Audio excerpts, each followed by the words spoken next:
everybody, it is RodimusPrimal. I am here live. I decided to do this show live tonight to talk about some Transformers news, catch up with you guys. Haven't talked to you guys in a while. And, my last video was my TFCon recap, which where my voice was still recovering from. And it took a bit before I was able to start talking straight, which is kind of why I haven't gotten a retrospective or a video or even anything else done. Gosh, it's so I'm here to chill out and talk to you guys here. Try to catch back up, get things back rolling again. It's kind of been like that. It's been like that with a lot of my videos, and I can kind of see, many of you guys have been wondering what's been going on. When's the next Transformers video? When's the next Thundercats 2011 video? Yeah, that's a video that I need to do on my second channel to get my second channel jump started. And I also want to jumpstart that with some Godzilla videos, but I'm going to need some time to really work on some new stuff. And, but it's been, kind of one of those things. I saw so many of you at TFCon. It was awesome. And to some of you, hey, you, had some stuff going on or whatever. You kind of feel, didn't, what's the word I'm looking for? Might have been too shy or whatever, but that's okay. And some of you guys, it was cool because there was one kid who bought a Victory Saber and he was hanging out with us right before the panel, and he was kind of a cool, chill kid, and he wanted to hang around us, which was neat. So I am definitely looking forward to Godzilla -1. That movie looks amazing. And to go along with the shirt, which it's funny too, because this is not like one of my sponsored shirts, but I figured I would take my animated Soundwaves Laserbeak figure and do that with Optimus. Something kind of cool. Have Optimus here hanging out with but yeah, I appreciate those who are longtime Transformers fans, who have checked out my videos all this time. I got more stuff coming, but figure I would do a live stream proper and what have you, because lots of cool stuff happening. I mean, man, so many toy reveals. It was literally 1, 2, 3, 4. If I could have done a video every single day if I really had the ability to do so. But things have been a little bit challenging. So on the back end. So what does it say? It says it's weird how minus. All right, look, they kind of shoot out when he's charging the atomic. I have not seen him shoot his atomic beam in the new movie. I know I saw it was weird in Shin Godzilla with the way that they did it with the tail and the weird mouth, but I've not seen the second trailer even for -1. I only saw still shots where he's coming out of the water, and it was kind of cool. So, can I recommend? I want to play that game. I love the original, so I'm hoping the new one, the remake is just as good. So, but figure out and wait till a couple people come in and did I see the new Optimus Prime? Well, yeah, I'm going to talk about that stuff. I'm actually going to talk about all that. How's it going there, Kato? It's Kato. Yeah, I want to get back to doing Godzilla content. Yeah, I definitely want to get back to that because just my kids really love I want to do it back and still want to do it in the order of the movies that I wanted to eventually do it for. If I had an alt mode of my namesake, how about a 9-tailed kitsune? If I answer the question about dogs and cats, I am allergic to cats. So yeah. I don't have a problem with cats. I'm just allergic to them. So there's that. As for dogs, I love dogs. But don't currently own one, but that's fine. So when is my next Transformers discussion video? That is in the works. what really ended up happening was like I did not have a voice to record. Like when you heard me in my TFCon recap video, I was like really struggling to talk.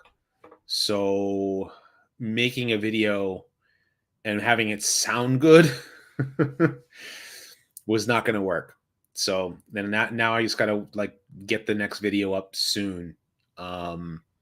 The plan was Halloween. It was supposed to be a Halloween video, but I just didn't have the voice back yet because I talked to so many of you at Tion in person and took your guys' photo. It was a blast, absolute blast. Then we had our panel, which was great.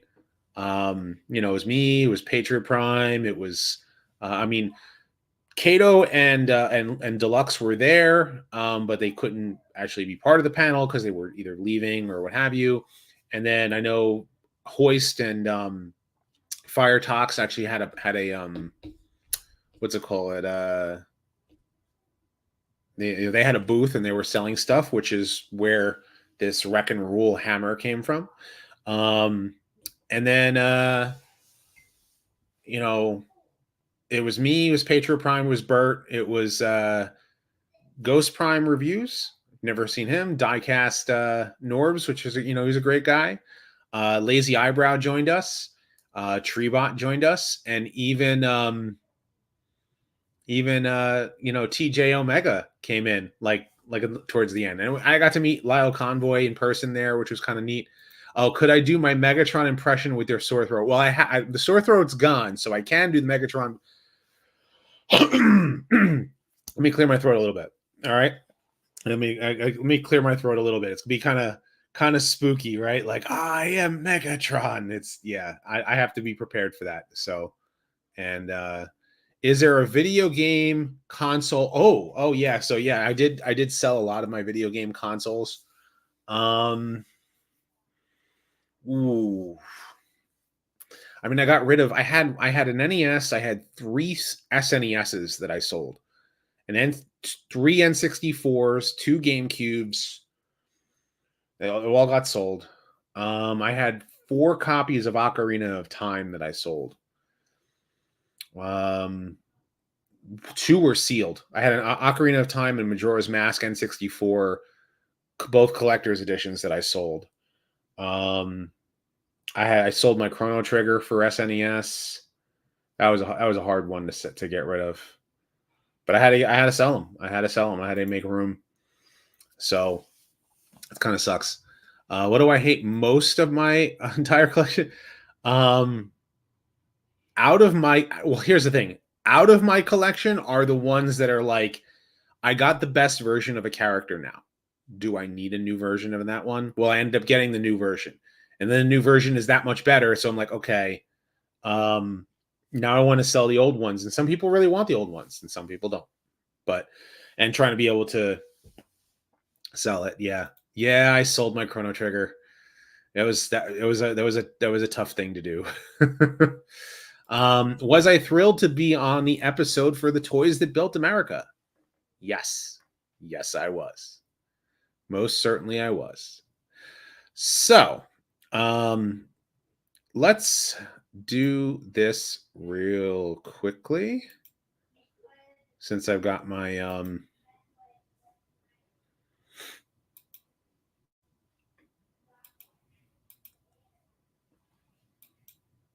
all right. So I wanted to start talking about toys. And before I talk about toys, I could talk about the shirts I've made. This is on my tpublic.com.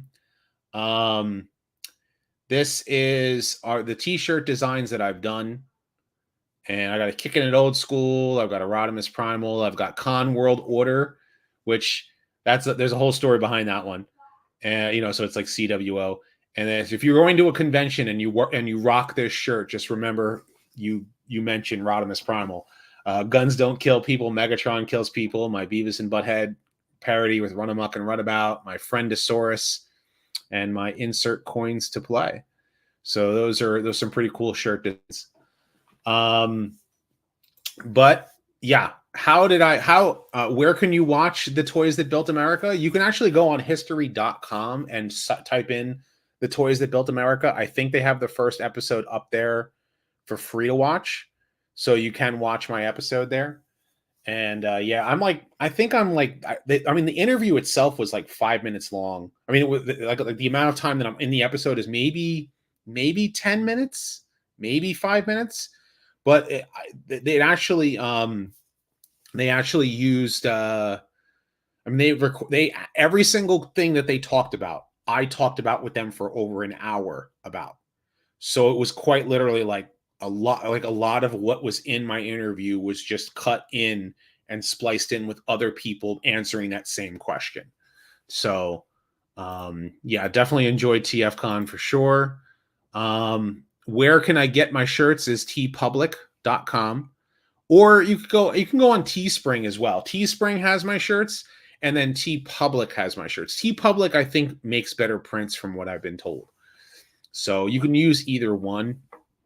But yeah.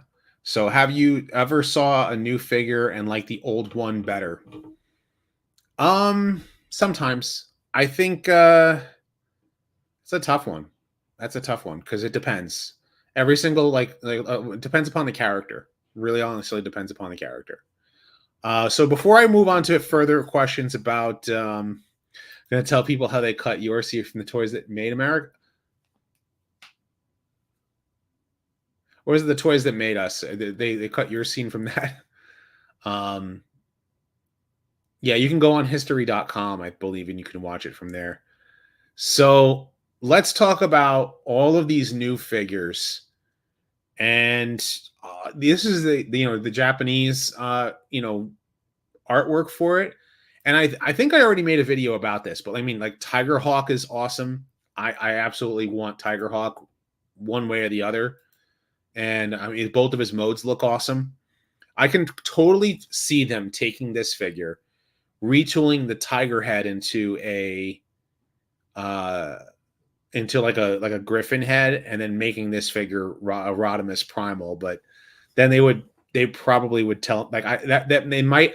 Don't know how I would feel about that, because you don't know how like Hasbro's legal department would look at me. So, but anyhow, beautifully. Thanks so much for being a member, David. Always appreciated. Always appreciated.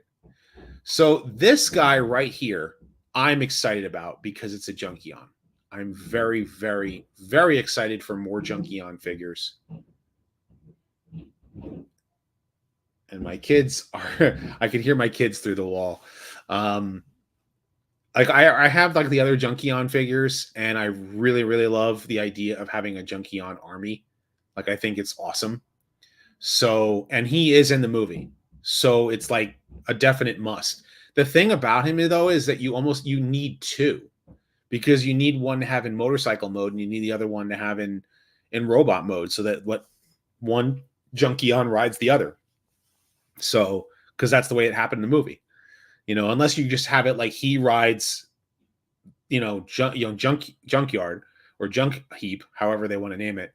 So, thanks so much for the super sticker, David, and thanks so much for continuing to be a member, Ben. So for all those thank yous, I'll give you a little family thank you. Transformers, more than meets the eye.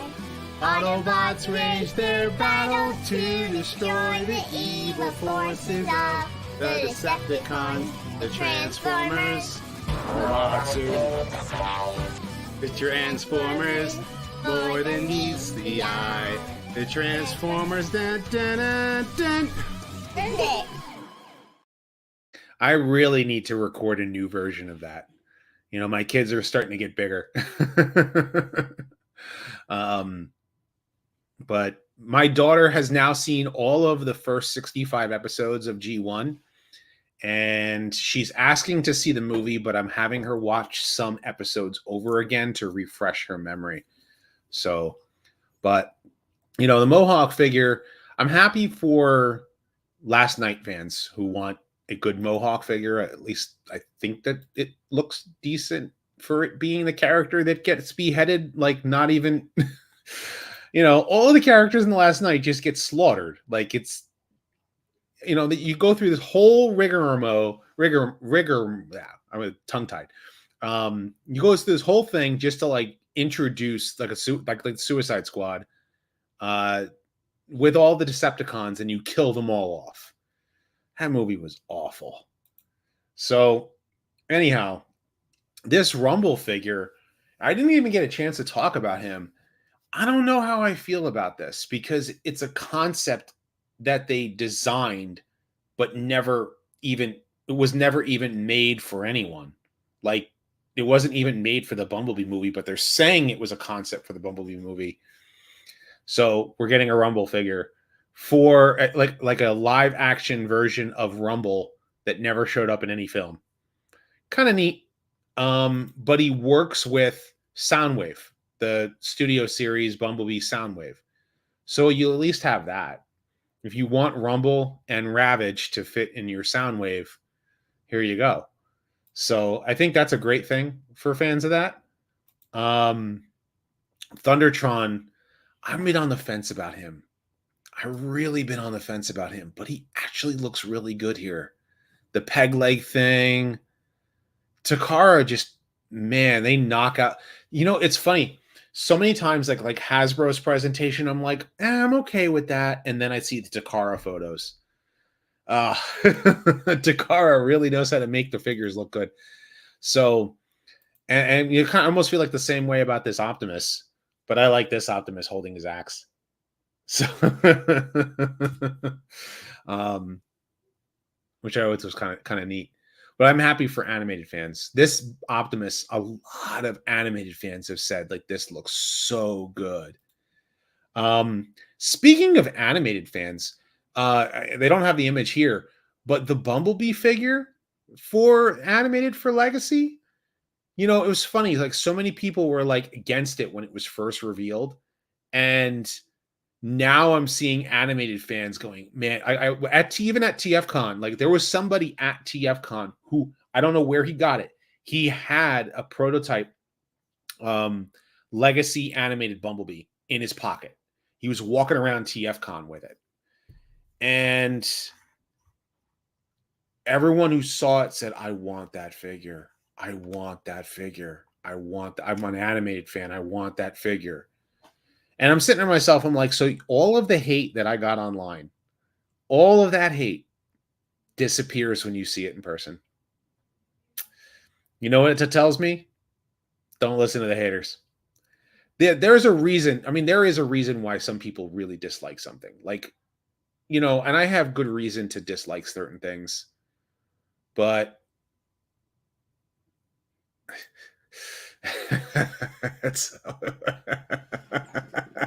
Hasbro compared to oh, that's hilarious. So but that's the thing, like so many animated fans like that are terminally online were the ones who were complaining. And so I said, you know what? Kind of don't even listen to them. Rodimus, question for you. Motormaster and Wild Rider from season 3, where they voiced by the same actor who was in season 2. Roger C. Carmel voiced Motormaster as well as Cyclonus. So, and he voiced him throughout, right? Except for Key to Vector Sigma Part 2.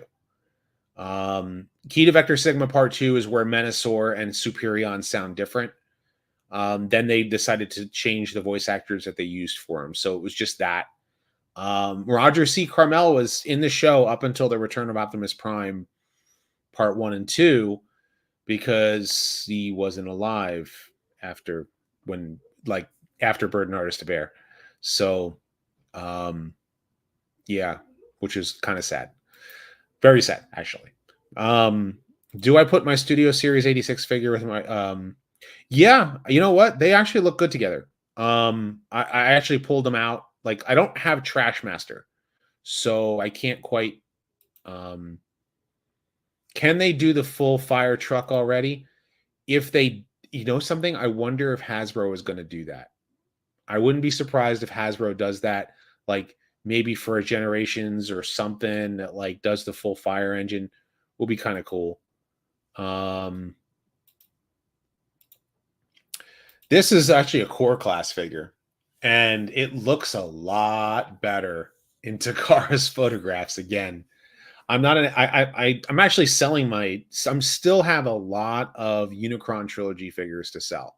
I sold a bunch of them at TFCon, which by the way, if you bought any figures from me at TFCon, and because there were a couple people who walked off with some of the figures and after they bought them that were missing some of the parts, and I have the parts. Like, I'll give an example. I found Optimus. Someone bought my Armada Optimus Prime, the full-size one, the auto-transforming trailer one, and he's missing a piece that kind of slips out or whatever. Someone bought that, and with the trailer and all, and I found the part. So if you need that part, I also found the foot to Battle Ravage from Energon. So if you need that, I found that. I found there was a piece to one of the rumbles or scrap metals or whatever they want to be called. And speaking of which, this character right here, in my opinion, I go by the Superlink naming. So this is just Galvatron, and then there's Grand Galvatron. So what do I have liked if Thunder? I like some of the concepts that they did in Transformers Prime. Transformers Prime, man, on a rewatch, season 3 is such a weak season.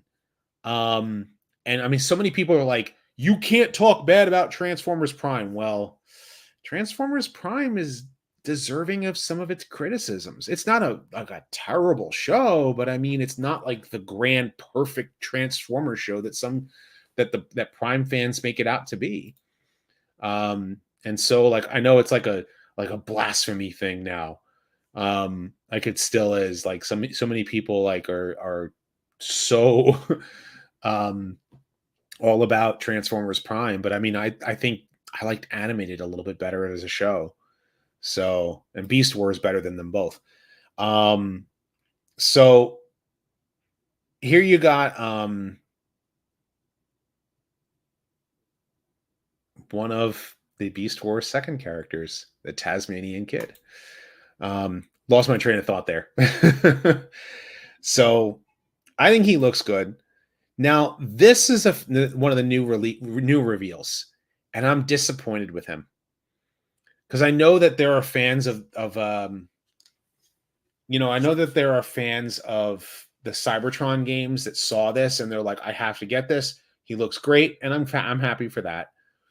And then there are those who are fans of the games and say, man, they really missed the mark. And I see it. My biggest complaint is the size of the wings. Those wings look tiny. And that cockpit like needs to be completed. I know that Toy Hacks is already talking about like what they're going to do for the cockpit to make it look better, but they need some third-party add-on wings to make them bigger because they look weird because it's very small.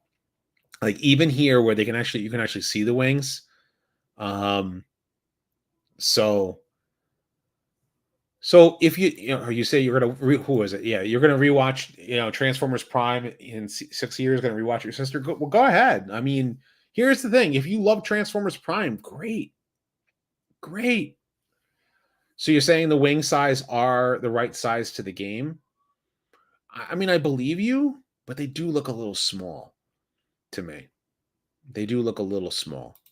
So the low toy sales killed Transformers Prime. How much of that was poor marketing? I don't ever recall seeing. Yeah. I mean, you got to remember, how do you make money? How does Transformers make money? Toy sales. Not the fiction. It's all about toy sales. If the toys don't sell well, then it doesn't sell well at all. And Transformers Prime was, well, not selling as many toys as it needed. I mean, here's the thing, though. I don't believe it was selling poorly. is the episodes were more expensive than the amount of toys that they were selling. There was a trade-off. And I think that's where they had to like rein it in. But I don't think that that's all of it. You know, I haven't looked fully into the ending of Transformers Prime. I do know that Hasbro was very mad about the way that season 3 turned out, because they wanted certain things, and then the makers of Prime wanted certain things, and everybody was fighting in the back end. And so how and where season 3 for Transformers Prime went, and don't get me wrong, some of those Predaking moments are awesome. The fights were awesome. So many things are awesome in season 3 in Transformers Prime. Like, but I know that people were like on the back end of things didn't turn out the way that they wanted to. So like, don't mistake me being critical of Transformers Prime as me hating on the show completely. Like please. And Tony Dodd as Dreadwing was great. I was really like, I had to order Skyquake, because I ended up missing Skyquake from Legacy. And so I have Skyquake coming, and you know, next time around, next order of figures, I'm going to have to get Dreadwing. So at least to complete some of the new characters for Transformers Prime. Speaking, one thing I do want to show off here is my customized Earthrise Prowl with a siege head, and then my customized animated Prowl Junior, or animated Prowl. Yeah, and I gave him a sword. I figure he's got to have some sort of like weapon more than just the ninja stars, you know? And like, especially if he's going into battle. So, and I like to call him Prowl Junior now. I think my initial thought was, Night Prowler, but I don't think that really works. Like, maybe he's Prowl Junior because he's like the son of the original Prowl, and he didn't want to fight in the war, and he came to the realization he almost had to, especially after his master was trained. He ended up getting trained as a ninja, and his master got killed, and then he joined his father in the war. So that would be my like. And okay, so and here you go. Transformers Prime and G1 are my favorites, with animated being number 3, only because I didn't get to see the whole show. Well, I definitely recommend seeing all of animated. And Beast Wars is my number 2. Beast Wars is my number 2. So, Beast Wars is a great show. Great show. So, what other Transformers have? Oh, so this is a big thing to talk about. If you did join the campaign for Haslab Deathrus, which I did, they are giving you until the end of the month to ensure that your order's address is proper. Now, when I ordered it, I was just moving down here to Florida, and so my address was my parents' house, and I hadn't yet gotten the address here. So now I had to make sure I had to change that address. So if you haven't done that, if you put in a different address than where you're at now, go and double check that. So, Prowl the Third, because Prowl, well, that's why I said Prowl Junior. So Prowl the Second, Prowl 2, maybe he is Prowl 2. Maybe, I know the whole story behind the whole Binaltech thing, but that's only if like the Binaltech universe works in your universe. But that's just the thing now. So if you haven't taken care of this, you definitely need to take care of this with your Haslab Deathrus. So everybody wants to know my opinions on this guy.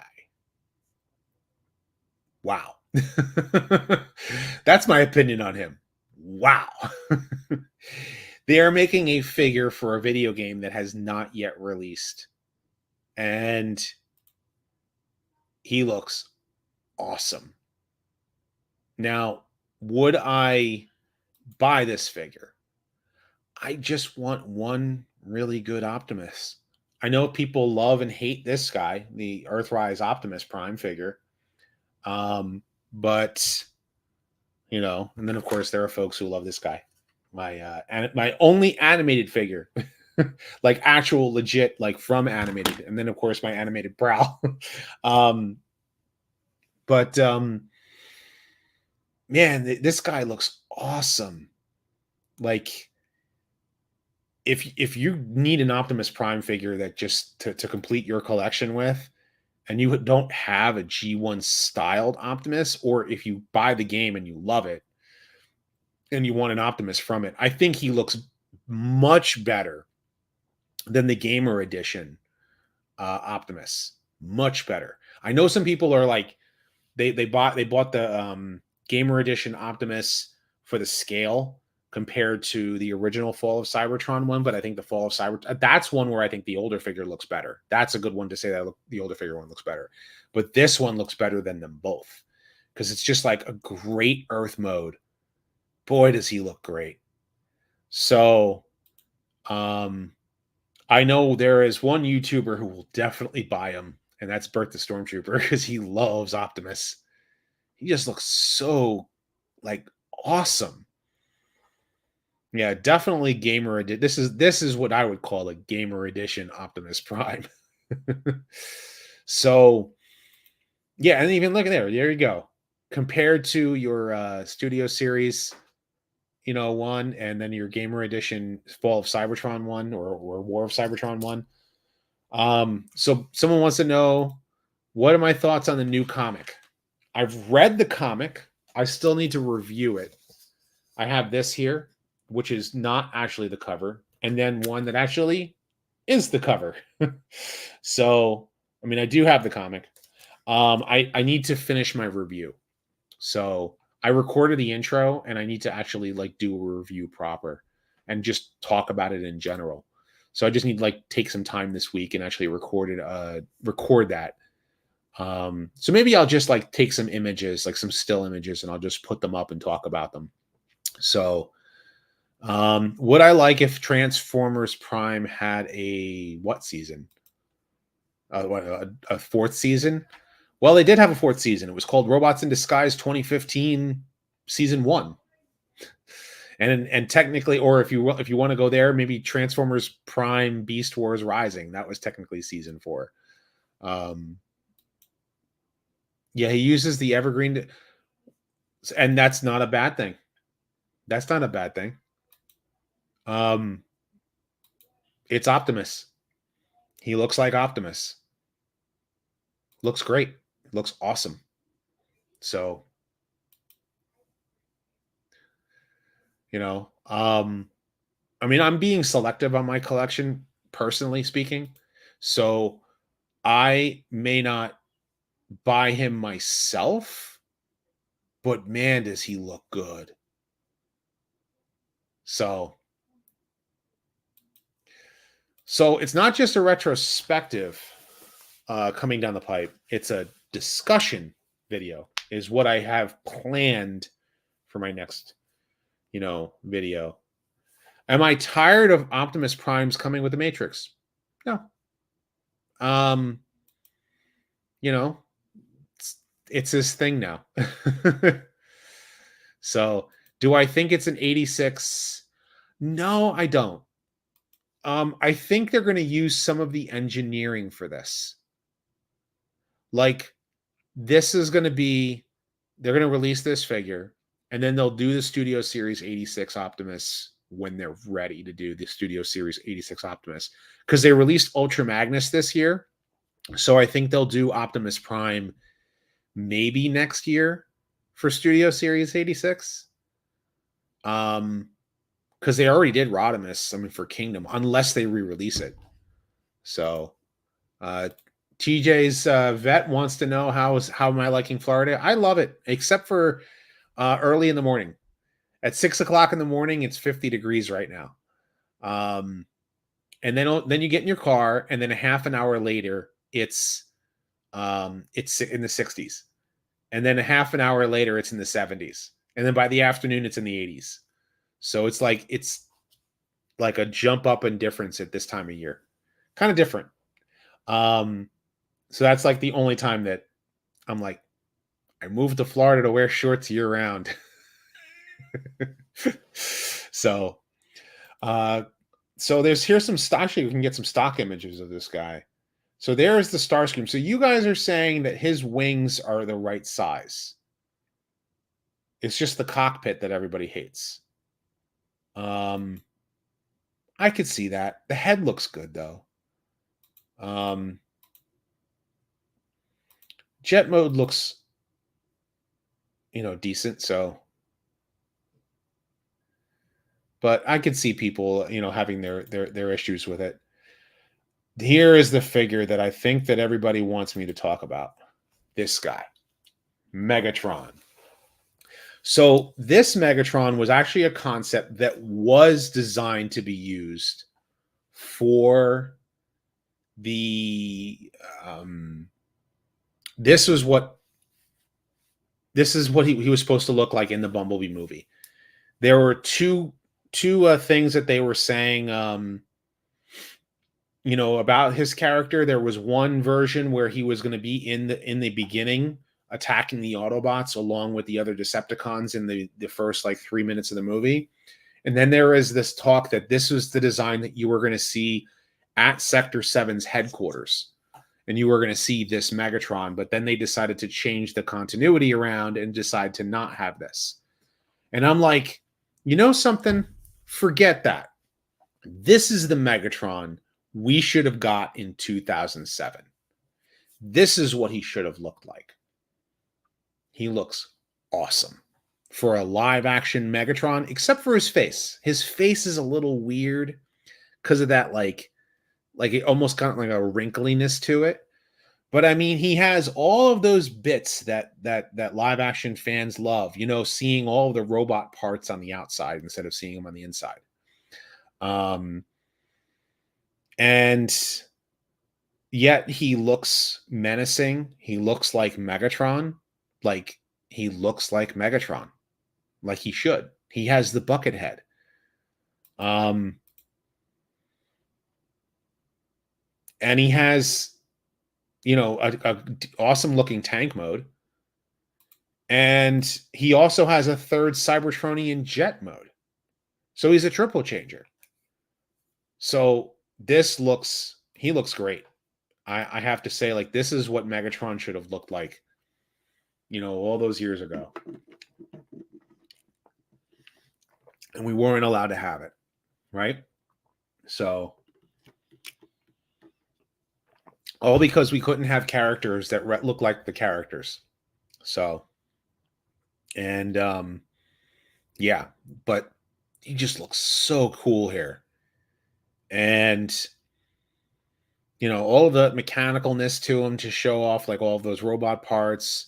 He's a triple changer, so he's got a tank mode and he's got his jet mode. So, and it even says like Cybertron Falls because that's where he was. There was two different places that they said that he was supposed to be, either in the beginning of the movie or at the end of the movie. So it's all concept art for the Bumblebee movie. That's what they said that Rumble is supposed to be. And, and then you have this Scorponok figure that's also like for Rise of the Beasts, which I think is great. I think is awesome for people who love Rise of the Beasts and want to have like their army of scorpions. So for those of you who are collecting your Scorponoks to have like your army, I think that's like basically what they're doing. And then we have this guy who I'm not even going to give him the time of day because he doesn't deserve it. But yeah, that's what they even said, that this Megatron right here this is the actual art for it. And you can see what I'm talking about with that face. I don't like the face. But that's what they said, that they were looking around. They found all the Cybertronian modes. So I've been finding more Transformers and G.I. Joe figures at Ross. Yeah, well, because they have to clear out, retail space for the new stuff coming out. This is where, okay, now I'll actually give the comparison to this. So you guys notice that, like, here's the Gamer Edition figures for Megatron and, and Starscream. And yeah, I could see it, the cockpit, especially when you compare it to this version. This is the original 2012 version, and this is the 2024 version. That does not do the new figure justice. kind of makes them look a little clunky. So, but you know what? I know fans are going to love it. I know some fans are going to collect it. And that's great for them.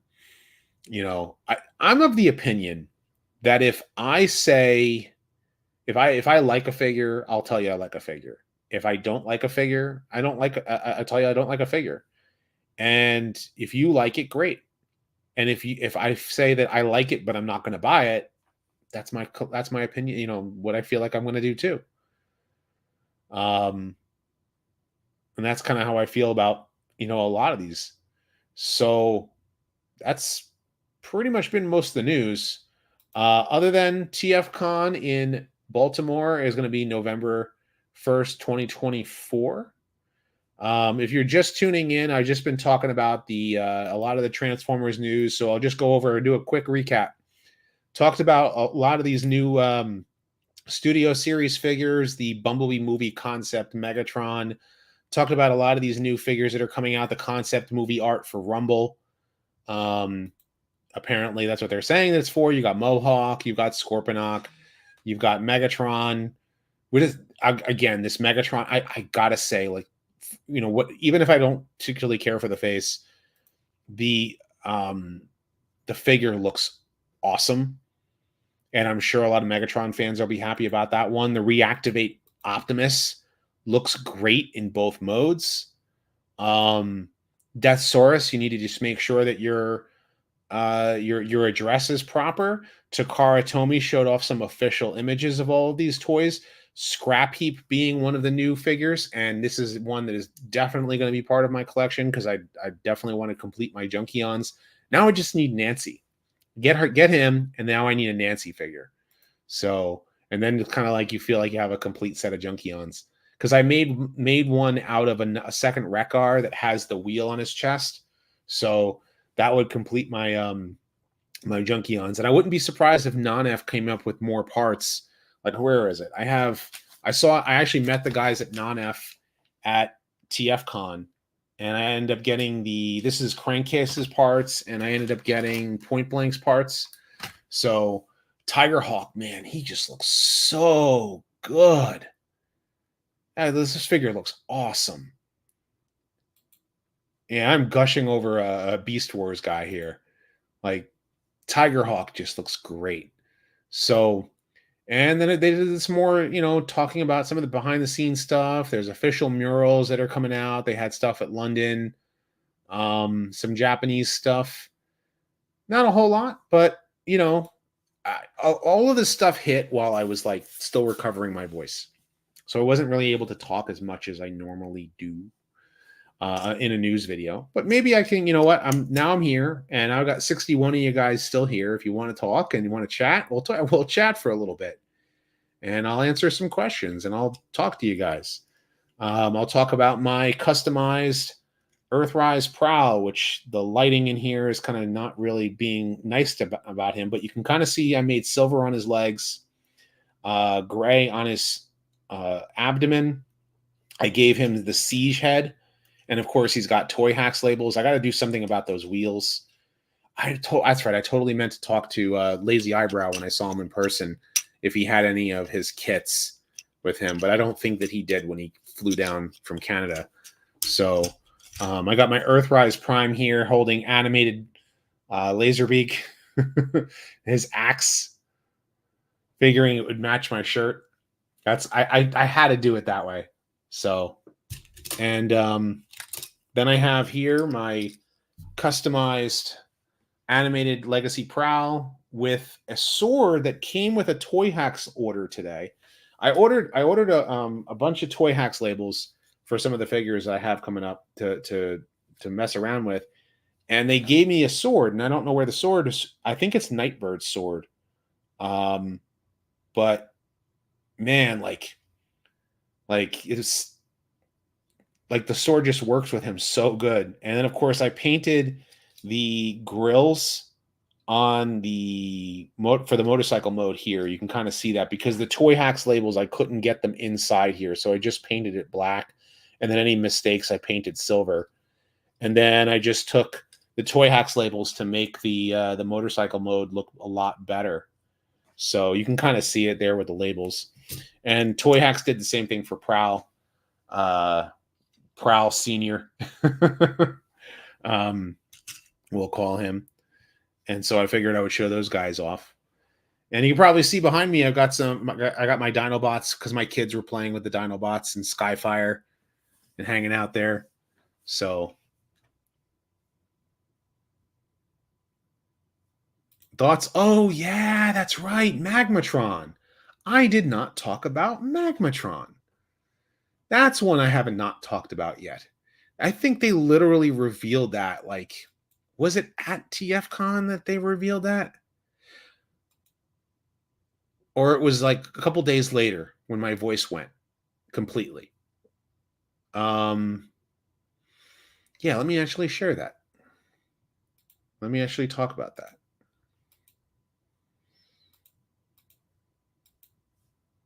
Here we go. Magmatron and the Surfer Boy Pizza from Stranger Things.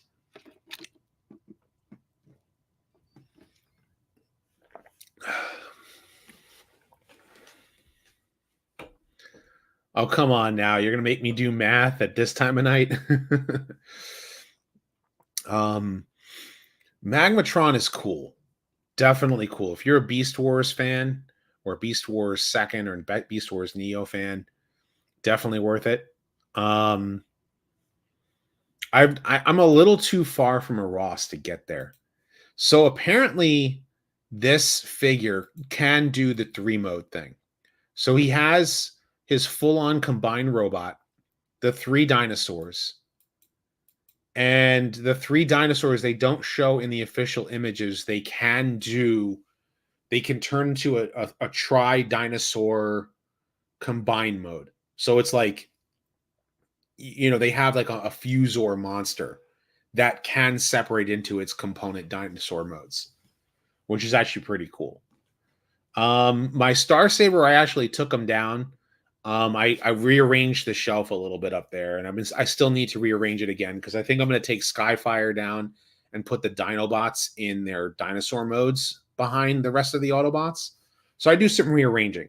I rearranged the Decepticon shelf just recently because I customized my Earthrise Megatron, which if you guys saw my short for that, I put that Megatron over there. That Megatron head is so good. Like, I think it blows the Siege head away. And then the Surfer Boy Pizza thing. If you've not seen Stranger Things, yeah, this is except for pineapple on the pizza.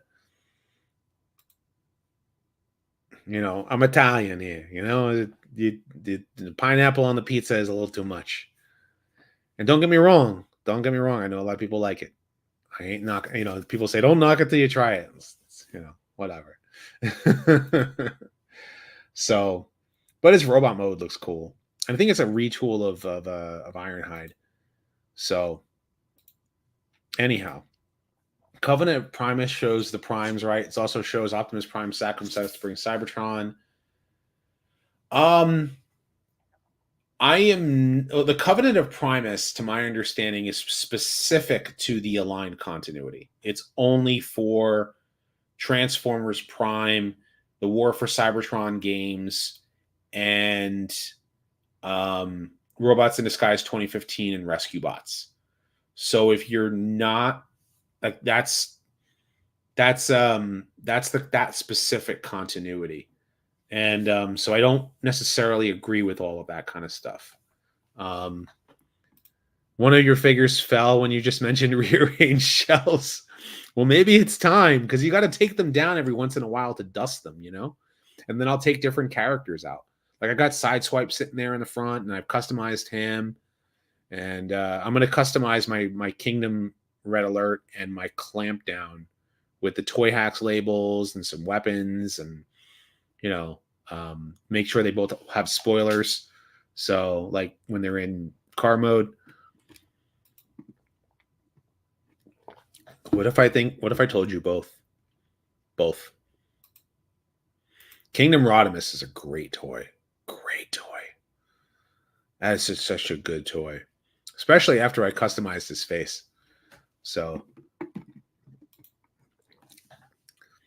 It's all right if you're late. I'm talking about stuff that's already been like released and revealed. Like it's not news at this point. Like we're already I'm like 2 weeks late for this news. I didn't have a voice to be able to do so. I didn't have a voice to be able to record a discussion or a retrospective video. So like, trying to make things work, and also time. So it's trying to get more videos out to you guys. And I figure if I talk to you guys live, if I spend some time with you guys, my fans who watch me and enjoy my content, like it's you know, I can at least stay connected to you guys. So do I have a curiosity? Any specific YouTubers I'd like to give shout outs to?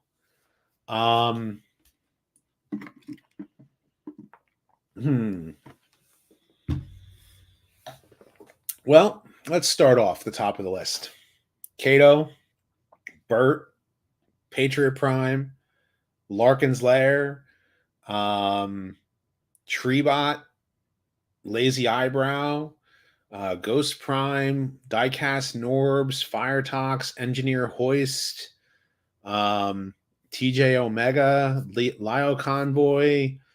All of these folks have interacted with me in person, and have been great. Ben Yee, I consider Ben Yee a friend now. And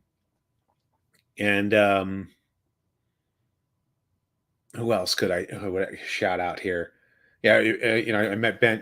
I can talk about some of the folks that I met. I forgot the name of their group. I believe they call themselves a Realm. It was nice meeting them. Once I got a chance to talk to them, I think they do a podcast, right? So, then there's Extra Zero. I mean, I could talk about a lot of other Transformers YouTubers, like till I'm blue in the face. Like every single one that I've met. Oh, Blind Prime. I'll mention Blind Prime as well, because he just started his YouTube channel, I believe, and he can't see. He only has 1% of his vision, and yet he's a Transformers guy, and he's been trying to do some videos. I've met Bobby Skullface in person. I've met Retro. He calls himself Retro Nostalgic Nerd. I met him in person. I met the Angry Video Game Nerd in person. Who else? RGT85 I met in person. The Game Chase. Well, yeah, the Game Chasers and Toy Chasers. So, yeah, I'll give them all shout outs. And if I forget anybody, don't take offense. Like I'll give shout outs to literally like anybody I've worked with, Common and Cam, who actually legitimately like, and I mean that, like, I don't have any animosity towards anybody else. So, I've not met Emgo. So if I met him, I'd shake his hand, say, "Hey, what's up?"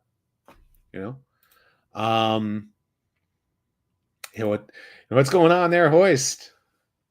Came just in time for the. Do I think Earthrise Optimus is getting hated on because of perspective? I don't know. If he doesn't like the figure, he doesn't like the figure, and I think the figure has its valid criticisms, like not being able to open up his own chest, the back thing here, the weird way that the legs, have that the way that the transformation, or not the transformation, the way the legs are. I get it, but I don't hate the figure. It could be better, but it's not terrible. And I think that people who hate it might have had, already had their own opinions on it or whatever, and that's fine. The figure does have its value. There are things that are worth valid criticism about the guy.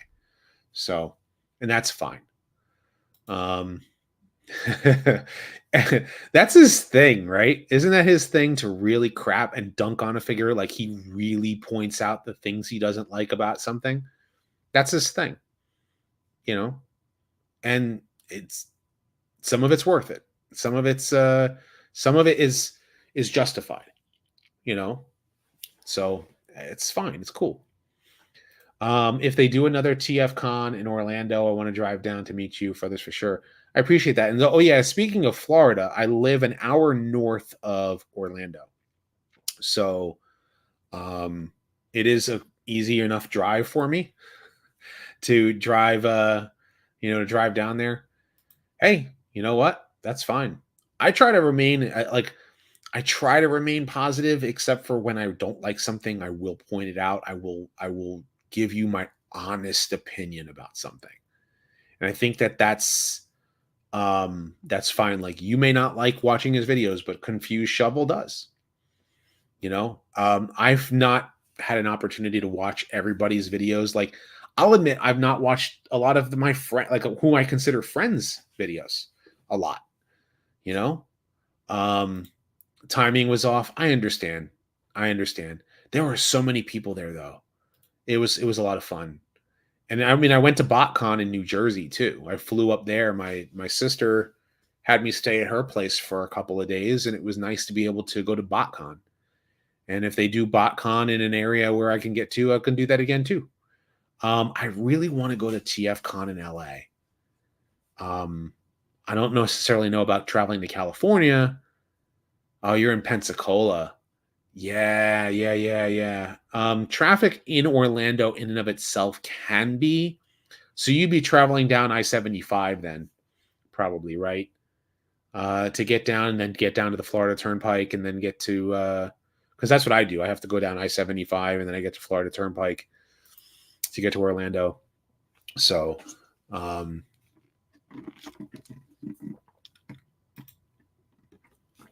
do I think about Hot Rod's Earth mode? I mean, he can be whatever vehicle, so that he needs to be. But personally, I think it's based on the Dome Zero, to my understanding. Should 2001 Robots in Disguise be part of its own universe or Japanese G1? It's and in Japanese G1, it up until the live action films, all of the Unicron trilogy in Japan, according to them, is all one continuity. Yeah. I believe that Beast Wars Neo is the far future. Beast Wars the second is like I think it's like 100 years after Beast Wars or something like that. And I think Robots in Disguise or Car Robots is from that present, but in the 2000s. I don't know. I don't understand the timeline, how they explain it, or they might be interdimensional hoppers. But it's all supposed to be Japanese G1 is one timeline, including Micron Legend and Superlink. And then Galaxy Force got retconned in. So all up until that point. So yeah, it's weird. Hope for Legacy Cyberverse Slipstream. I'm hoping that Legacy Slipstream is a good figure. I hope she looks female. I hope she has a great jet mode. I hope she's superposable. I hope she's not too waffly. And I hope she's one that I can buy a second one. I hope that I can buy a second one to give to my daughter. So yeah, Japanese G1 timeline is very confusing. I prefer toe line looks like scrap look, retool. What?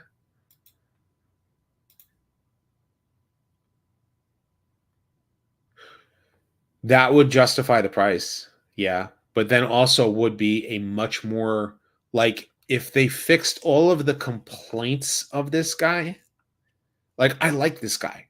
I really do. I like the figure. He's been my go-to Optimus now since Earthrise came out. And You know, I feel like, because I am getting Commander class Ultra Magnus, and he is going to replace the one that I have on the shelf there. So, oh, oh, this is a good one. So this is a story now. I would say the worst figures in my collection would be in the Unicron trilogy: Armada Smokescreen, Armada Sideswipe, Armada Scavenger.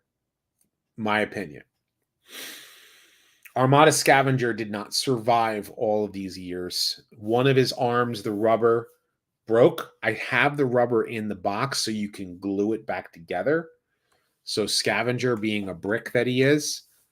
Smokescreen is an awful figure.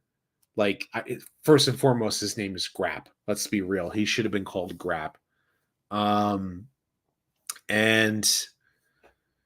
Sideswipe I no longer own. So, funny story about Sideswipe. I hated that figure. To me, that was worse than Smokescreen.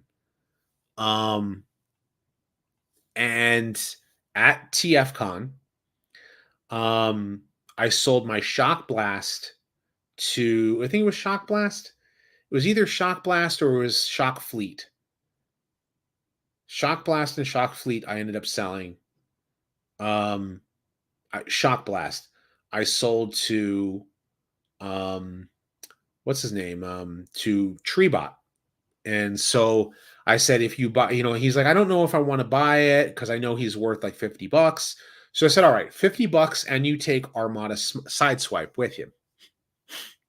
So he took Armada Sideswipe, and he's playing with the figure, and he's like, man, that Minicon is so bad. And it's like, I want to review this guy. And speaking of which, that Armada Sideswipe is in my Sideswipe retrospective. If you watch my Armada, my Sideswipe retrospective, I'm actually using my Armada Sideswipe toy in that video. So Bert is having a ball with this thing because he's like, the car mode's cool, but that robot mode is so bad. But look at the weird the flip out part for the Minicon. He starts using it, like, you kind of get my drift. And the Minicon poking into the back of Armada Sideswipe's arm does this.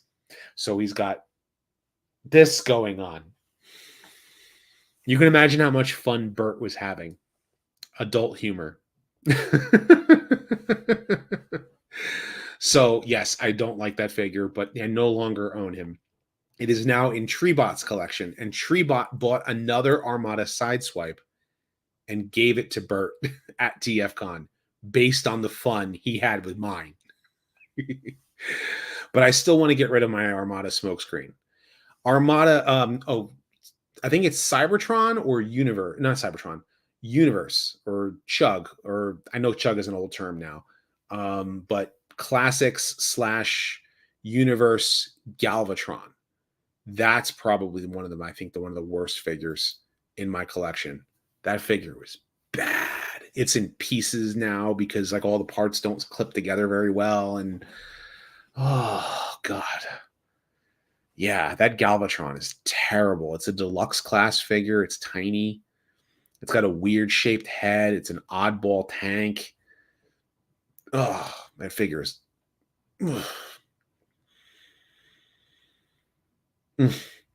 Yeah, that Galvatron figure was bad. Really bad.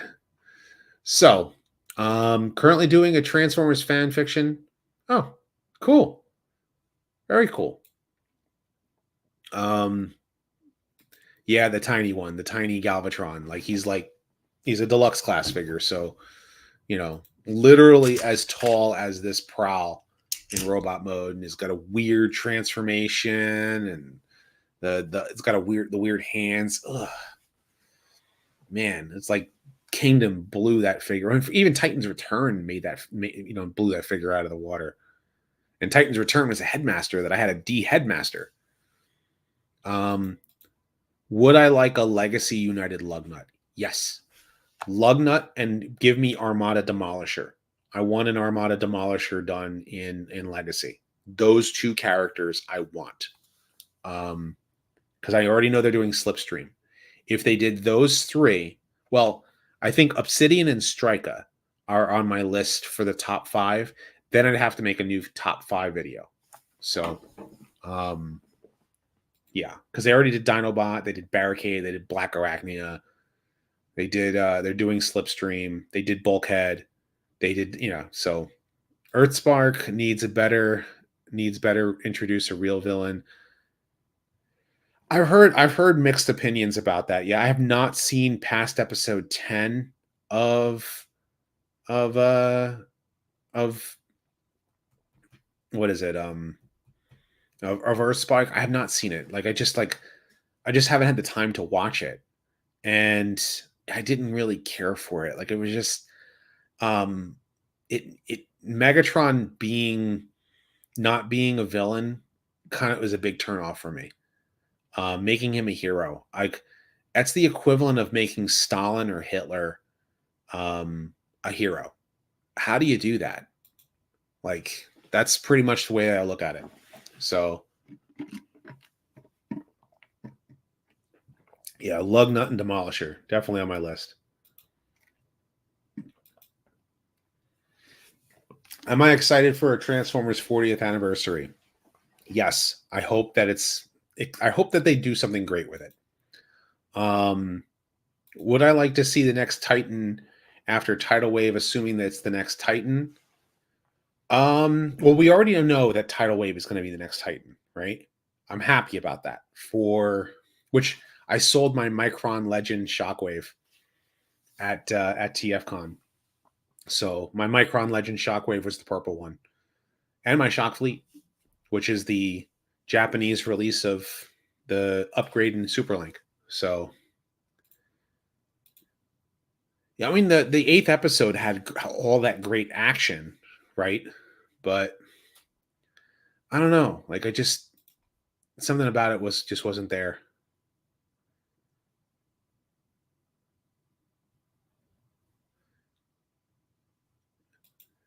Great animated master. Yes, to the glory of Megatron.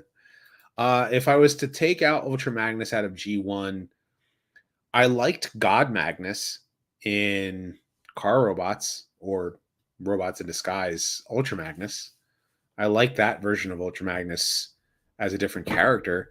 I liked the Dreamwave Ultra Magnus because they finally did the Ultra Magnus without his armor with the white prime.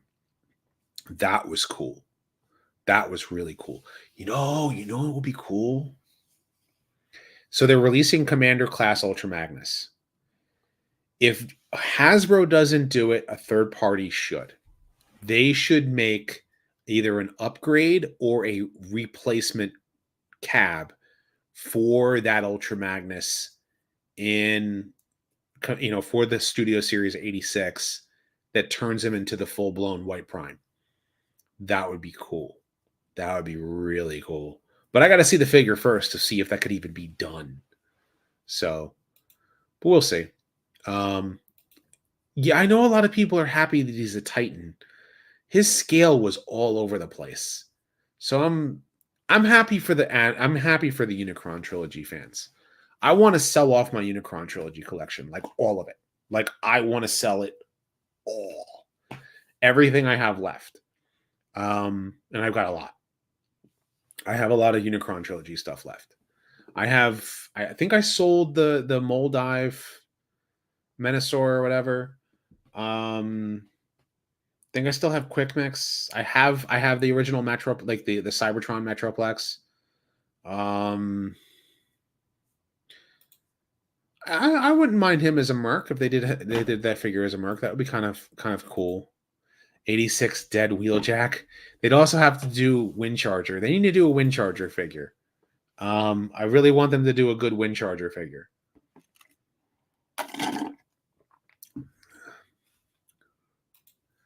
I had a hard time. I had a hard time accepting Magnus being a higher rank than Prime. Had a very hard time accepting that for that show. Even for that show, I had a hard time. I was like, I don't like that. In the same way, I don't like Optimus without his faceplate. So they need to give us a bumper. What do I think of GI Joe and like what do I think of the combination of the two? Well, I don't like the crossover toys. I'll tell you that. It's basically what they've engineered is GI Joe vehicles that transform into existing Transformers, and they've not executed it as well as they should have. That's what you're asking. Um, yeah, yeah. I wish they would too. I want a new Devastator. Definitely want a new Devastator figure, and I know that they have the Combiner Wars thing, but I'm like, I want a better Devastator. I really do. Um, no, no, no. Unicron. All right. So Car Robots was released in Japan as an anime, and it was within the Japanese G1 continuity. But like in, I guess I don't know if it was an alternate timeline or however the Japanese did it. Car Robots was what it was, but it was at the same time as like Beast Wars the second, Beast Wars Neo, and then Car Robots. So those are the three Japanese animes that are like connected to each other.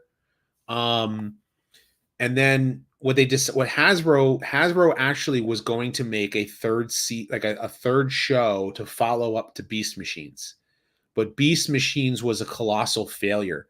Believe it or not, just like how Beast Wars saved the franchise, Beast Machines almost killed it. So, Hasbro was like, all right, we've got to scrap all the plans for Transtech. Transtech is going to be completely scrapped. The weird, funky, oddball designs. So they needed time to develop a brand new show, a brand new toy line, and everything. And while Aaron Archer was developing it, what ended up being Armada, they imported Car Robots as robots in disguise and just did whatever US changes they needed to do and just released the toys as is, released the anime and had Fox Kids dub it and do their own thing with the show and turn the show into what it was, which was robots in disguise. And the show sold very well. In fact, if anything, Robots in Disguise like is a major success.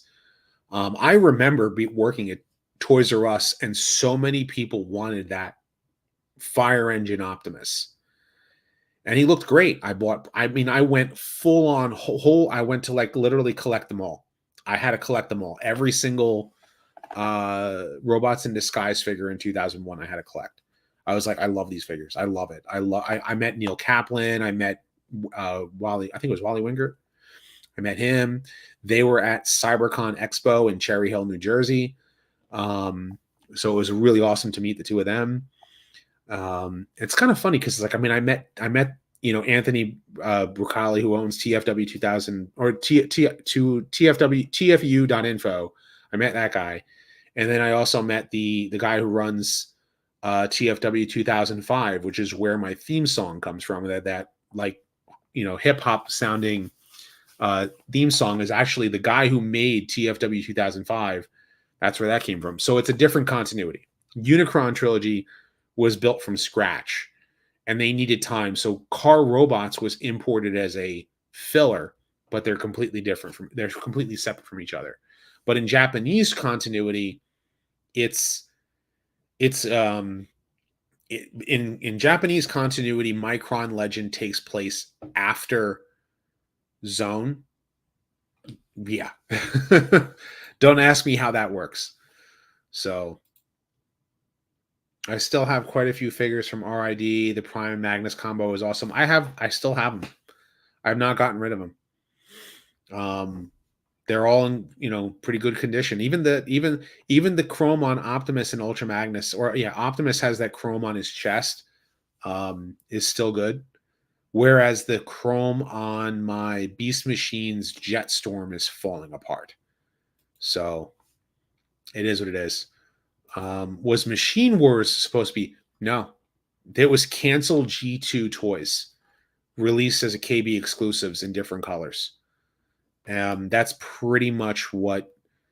And they took some of the molds from European G1 1.5 before G2. So that's basically what Machine Wars was taking some of those toys that were either supposed to be made for or were made for Robots in the Sky, or made for G2 and G1.5 in Europe, and released them as a toy line that was a KB exclusive toy line.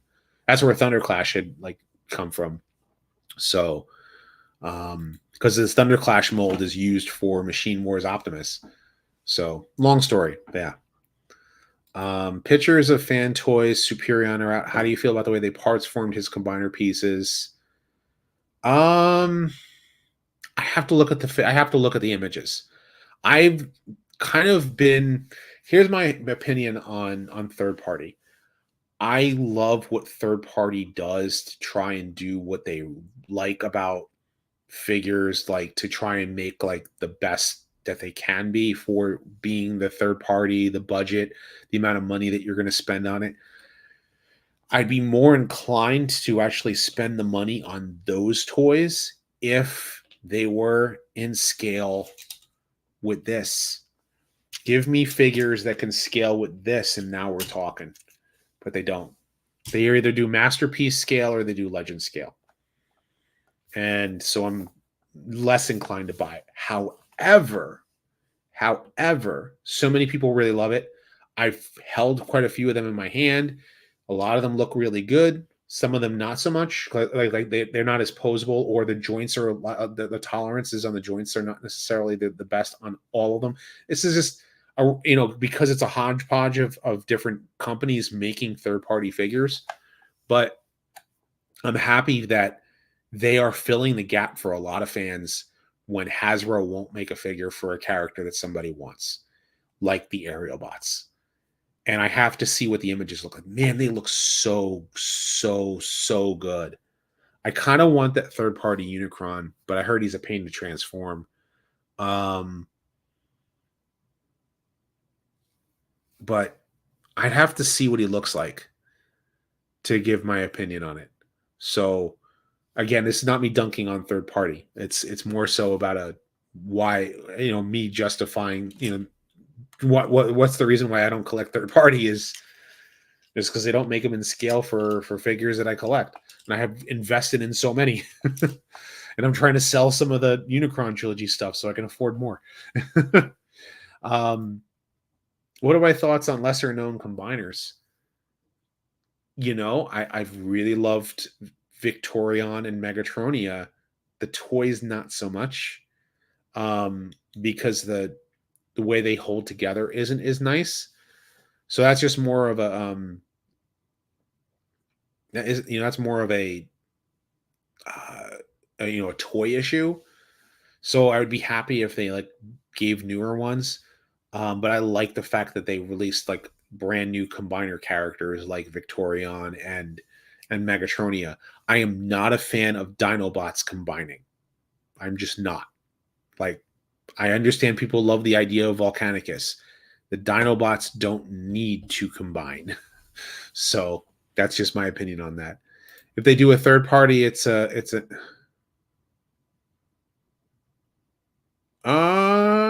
I mean, I can understand that. I can understand the price being prohibitive.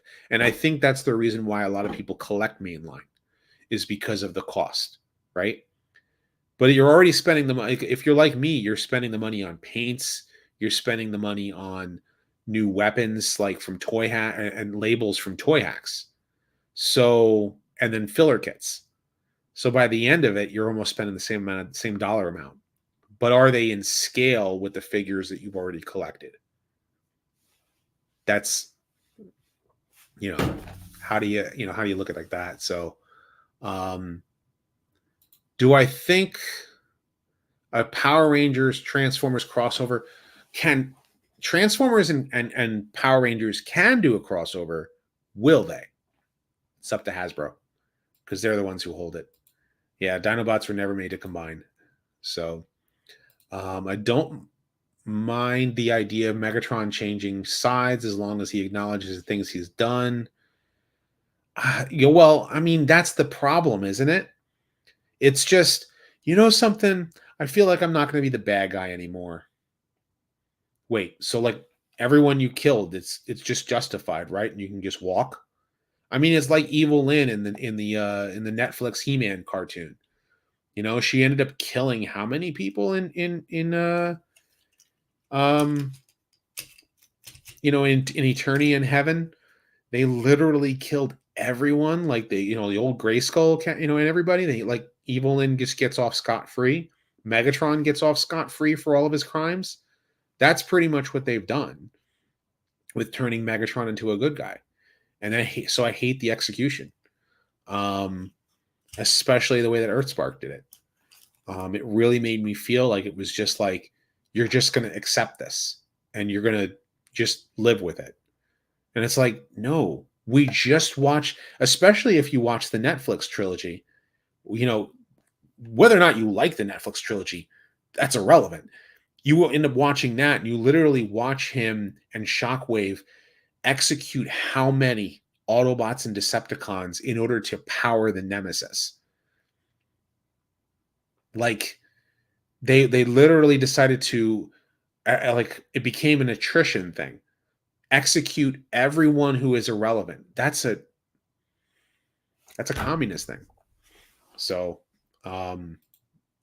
like if these people won't work, then they can starve to death. So, but hey, let's make the guy a good guy now.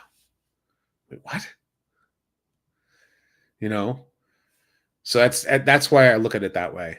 Yeah, he can't magically be a good guy. Like it just doesn't work.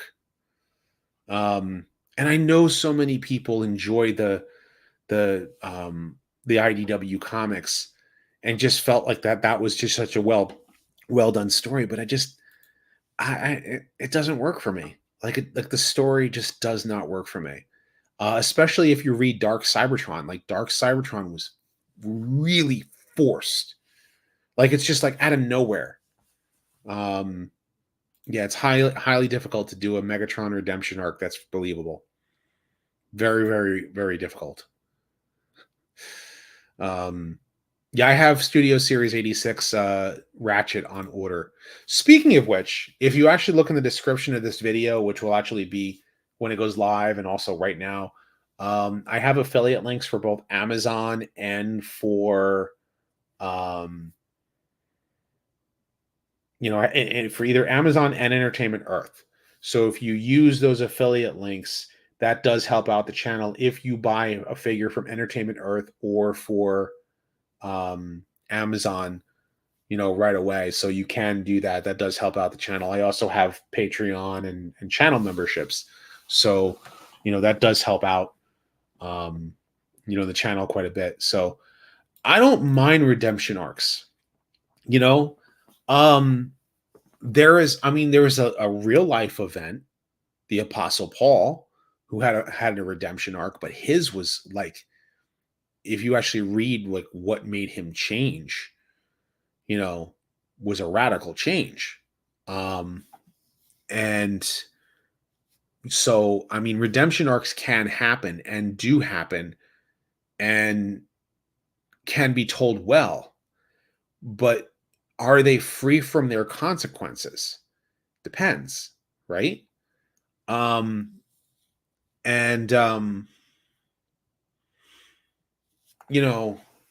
like Megatron having a redemption arc feels so wrong and feels so off because it's the equivalent again of a mass murderer who just gets off scot-free,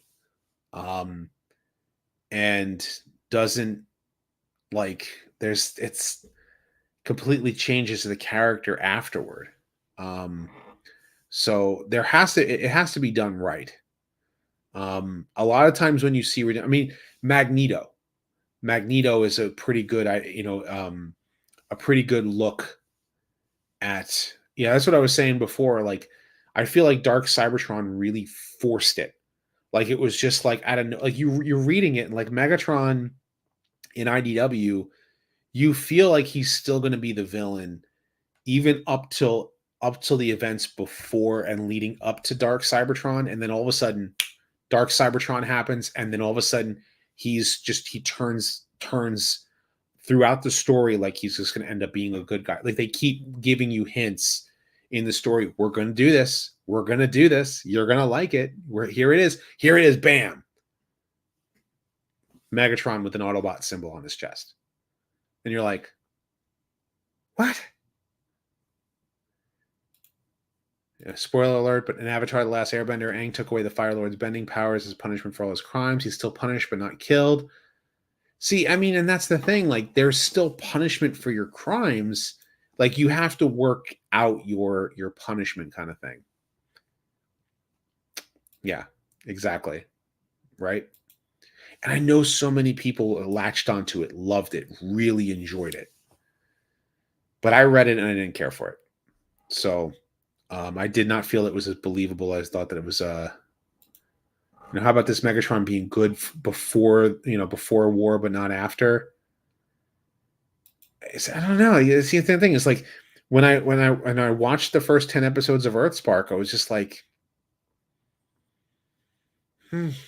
it just the whole Megatron just doesn't work the way that that they want it to. They really, really want it to.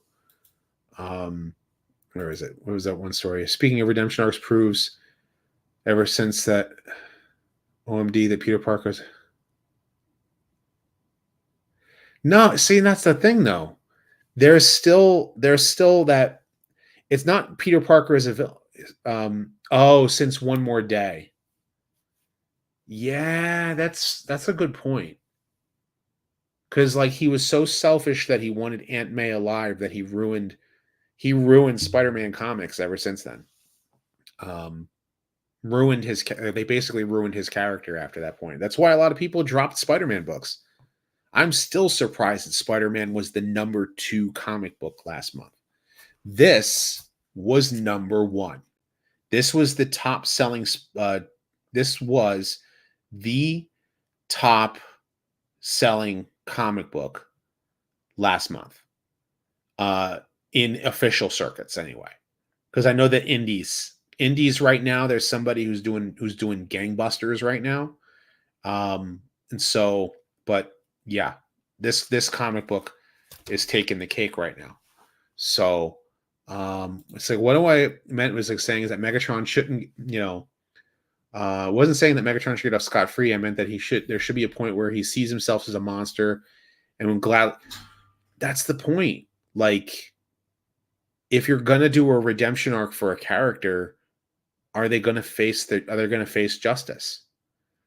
What if Megatron is still like Megatron, as far as like villains is concerned, like he was irredeemable in G1. Irredeemable. Both continuities, really. Especially if you read Regen 1, when it's all stuff that he ends up executing. Like 75% of Earth's population is dead in Regen 1. So yeah. And that was Megatron's doing. I don't mind the IDW Megatron. And again, read All Hail Megatron and tell me that same Megatron is okay being a hero. The thing of that IDW's Megatron character is that Megatron acknowledges his crimes and is willing to face his punishment. See, I get that. I understand that. Why didn't he? I guess that was the whole point of him flying off into a spaceship, but that was also the same thing they did to Rodimus. They threw him off into a spaceship in order to like have everybody fly off, because they weren't supposed to be part of Transformers proper, but somebody turned it into a comic book that everybody wanted to read, apparently. So he's a sociopath. First, it's so refreshing. It's back to basics. It's Autobots versus Decepticons. It's how do we see the certain things happen. RC is taller than Prime. Is taller than she's taller than Wheeljack because of the car mode. So she's got longer legs. So Vegeta is prime example, and that's prime example of a good redemption arc. Vegeta is a good example where he technically still is like living in that shadow, right? like Vegeta always still feels like he lives in that shadow because Kakarot doesn't excuse me, he values life too much. Um, he values life way too much to just want to just kill someone. But I mean, he will throwing a Kamehameha at someone. But yeah, all hail Megatron was ruthless, absolutely ruthless. He was going to throw a nuke on New York City. You know, and Thundercracker was the one who was like, who questioned the how come they got rid of the toy commercials to use the Energon theme song instead of the RID? Licensing, all about licensing. Yeah, Vegeta willingly giving his life. You know, that's the type of character he ended up becoming. Like, and in death, then he changed into someone else. I mean, Megatron became Galvatron. That's who he's supposed to become.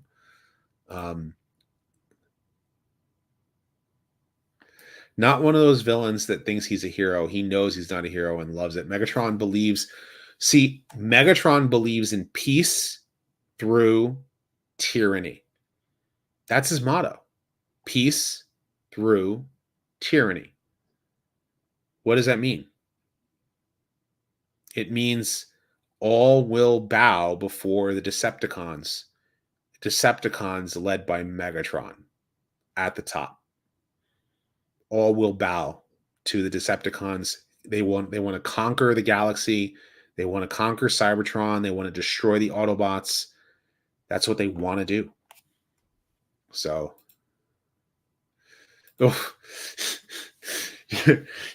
all I have to say about that is, I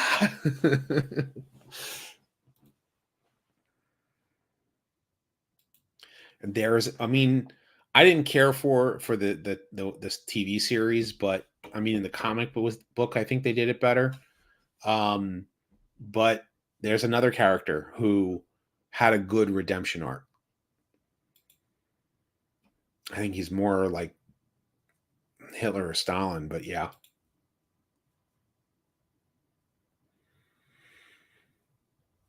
That's just my opinion on the character. Now, if you like it, great. I always say, if you like it, great. You know, it's my opinion. And I know people are going to have a completely different opinion about the whole matter. Completely. And that's fine. That's fine. Let them enjoy it. So,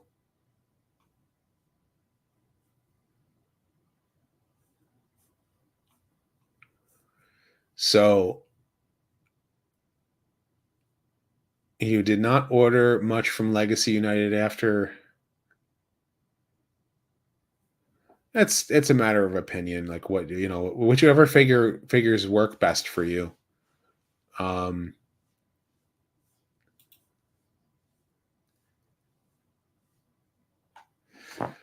You know, was that really where he went? Or was it he had to work out that, like, he was possessed by Unicron? And I think it wasn't so much that peace through tyranny. He wasn't really like, when I watched that ending for Transformers, when I watched the ending to Transformers Prime that led into Robots in Disguise, they kind of allude to in Robots in Disguise that, yeah, Megatron, there's something going on with Megatron that that there's a reason he didn't give up his passion. I think that, like, Megatron in Transformers Prime was trying to work out that, like, I still want peace through tyranny, but I went so far that I couldn't, you know, the way that I was trying to go about it wasn't going to work. So I have to go work that out in my mind because he was possessed by Unicron. So I didn't take it as he was completely giving it up, you know. And you know, of course, other Decepticons, you know, thought the same way. It's just that they were trying to do things their own way. You had Steeljaw and Starscream and Soundwave. Soundwave was actually trying to bring Megatron back, and they would have, because that Soundwave was just as evil as Megatron was. So I don't think that Transformers Prime really, the way that it ended, I don't think that it made made Megatron. It wasn't really a redemption. It was more so like, I just got possessed by Unicron. I got to work this out.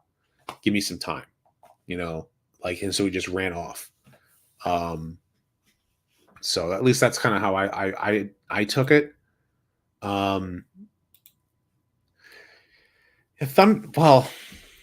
Yeah, an entire team getting redemptions. It's like Suicide Squad. With Suicide Squad, quite literally, they force them into a redemption arc.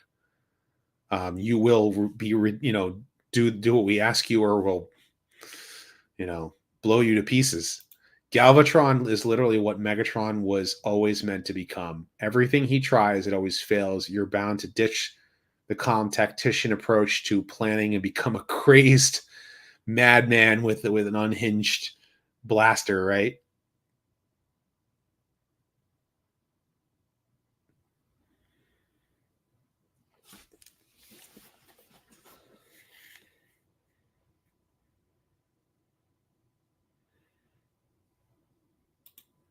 If Skywarp and Thundercracker, the Insecticons, were alive in the movie, how would they think of Galvatron as their leader? Skywarp would still follow Galvatron with no question asked. Just like Cyclonus. Thundercracker, as long as he's got his buddy Skywarp to egg him on, I mean, yeah, the two of them are going to be side by side, just like Cyclonus and Scourge were.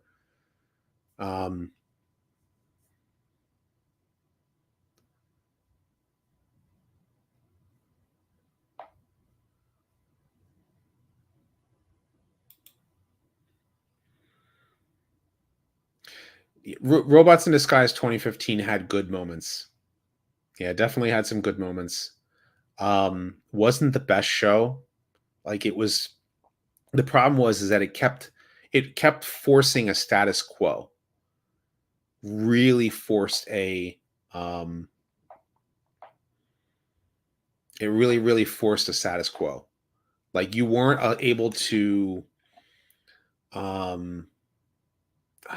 like, they weren't able to like make an overarching plot that really felt like it meant it went anywhere. And every time they did, they ended it a little too quick.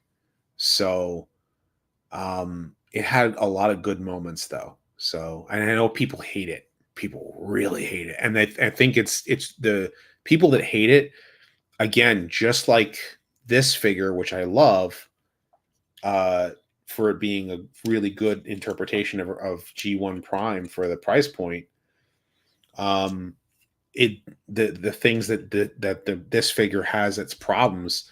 It's the same thing with Robots in Disguise 2015. It has the things that are bad about it are justified why people have their dislikes for it. So, G-Axis, yeah, that would be cool. That'd be really, really cool.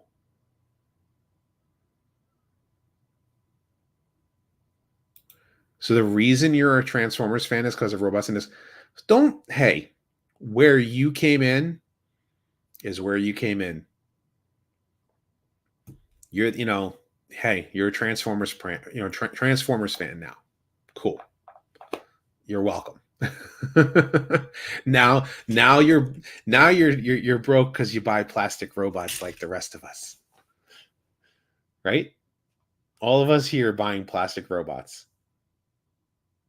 spending our hard-earned money on buying more and more and more and more of figures to put on our shelves and transform. And some people became fans because of Rescue Bots. So some people became fans because of the Michael Bay films.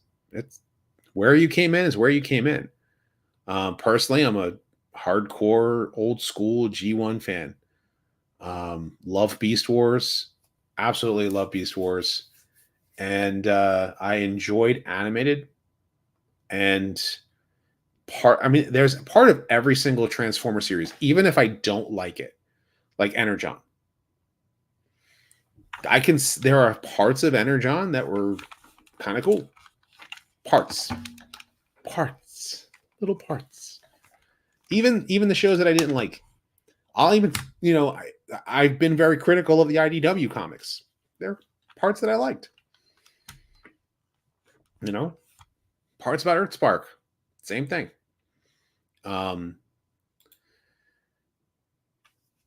Wolfman or Mummy, either Wolfman or Mummy. I'm torn between the two of them. Or Bride of Frankenstein. They got to do Bride of Frankenstein. Yeah. Remember something. It's all about Hasbro getting everybody to buy toys. Legacy is going to make us all love Rescue Bots. They're going to end up retooling that bulkhead into Heatwave. Watch. They'll end up, because they're already doing Chase. And I wonder what helicopter will come out, and then I'll end up making that one be Blades. Rescue Blades.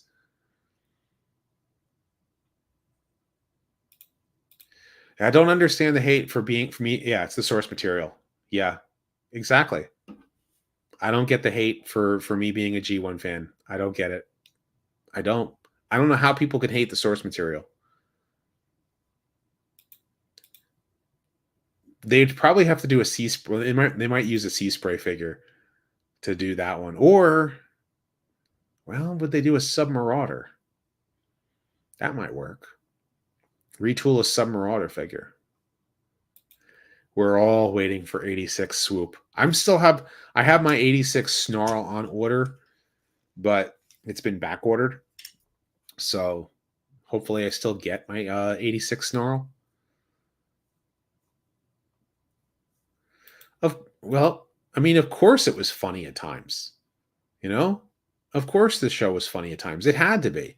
It was serious when it needed to be, and it was funny when it needed to be. In G1, you had a lot more. You saw what downtime looked like in a good way, and then it got to the action. You had playing football with Dinobots. You had Optimus shooting hoops. You had, the Transformers were trying to acclimate to everyday life. You had Bumblebee playing in an arcade. Like, that's stuff that happened in G1. But also what happened in G1 was a lot of lore, the whole intro to the way the Transformers series started, the iconicness of many of the voice actors, the characters, the way the characters were written, believe it or not. And it was nice is like, because it was such a large cast, your favorite character may only get 2 or 3 episodes, but those 2-3 episodes meant something. And it really played into what made Generation 1 work as the source material. And that's just the cartoon. Then you had the Marvel Comics, which did things a little bit differently.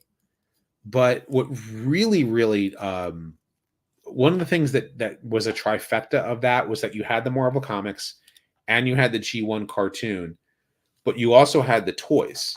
Now, and when you bought the toys back then, they had the bios on the back of the toys. So you would read the bio. Let's say your first Transformer was G1 Prowl. Now, obviously, this is the Earthrise one. But let's say you end up getting a G1 Prowl to be your first Transformer. And now you read his text back and you read how he is logical. He's rather quiet. And then you watch 2 or 3 episodes that have him in it. And he's not really featured, but he's there. And you see him quiet and you see him give an advice to Optimus. It immediately clicks to you. You're like, I love this guy. This is exactly who I love about this character. Or let's say you end up buying an Inferno figure, right? The G1 Inferno figure. And it talks about how he wants to jump headfirst into fires. And you watch a bunch of G1 episodes with Inferno, and when he's there, is exactly as the tech spec tells you that he is. And now you bought the toy and he's acting as that character says that he is. And those are the things that really connected you. So now you have the toy, you have the bio written about that toy, and then you have the episode or the issue of the comic book that showcases that toy, and now you're fully connected and committed. Whereas by the time that you started collecting Transformers in 2015, you know, in 2015 they didn't have as many bios on the back of the toys, and I don't think that you really see that much when you look at Transformers now. Now they, I mean, I kind of like was saying like they kind of have to do that, and they started putting the where is it? Over here, the QR code for a tech spec on the Transformers Legacy figures, so that you can go online and you can now read the bio. Well, where are you going to go actually watch a cartoon with that toy that you buy and read that tech spec and now actually get to see that character in action, unless you were a fan of the series that character originates from? Whereas in Generation 1, it was the source material. So you're getting the toy, you're getting the tech spec, you're reading the bio, you're either picking up an issue of the comic book where you know, the one character gets a showcase in that comic book or in that cartoon episode, and now you get to see that character act out exactly as that bio says. So now you're connected and you feel that connection. So this isn't to downplay 2015 if you love 2015, but I'm saying that connection really made a lot of Generation 1 fans connect in such a way that we've latched onto these characters quite a bit. Powerglide, Beachcomber, you get a character that shows up in a, you know, 1 or 2 episodes, and they only get 1 or 2 lines, but it's everything that you're reading in that text back. And you know, again, you might come in at 20, you know, in 2015 for the Robots in Disguise cartoon and love Bumblebee in that show, and now you're buying the Bumblebee toy and you're loving the Bumblebee character, or you're loving Strong Arm, or that version of Sideswipe, or you're loving that version of Grimlock, or you may really like the Steeljaw, but you're only getting it from the cartoon. So if the next show has one of those characters in it and it's not exactly as it was in 2015, you almost feel a disconnect, you know. And this is where I really feel for more of the modern fans, is that they don't have that same like, and that's the reason why a lot of older fans are like, man, we really got to stick to, you know, the source material and kind of keep that going moving forward, is because we want to be able to connect in a way that moves forward with old fans and new fans. It's why long-standing Spider-Man fans are big proponents of Peter Parker as Spider-Man, you know, and they know the character. They've grown up with the character. They were reading the character in the comic books, and they've connected that character such a way, like that's who they really enjoy. Now, mind you, things change over time and over the years, but I mean, that's kind of why the older fans connect to, they really connect to that legacy and the source material and the origins, because it's just like they latched onto something about that character and they love it. So I hope that I didn't like deter you if you really love 2015. I'm just telling you like what it really is that like makes it meaningful for a lot of us and older G1 fans. And I hope that kind of, you know, makes it click in a way. Your favorite character was Grimlock.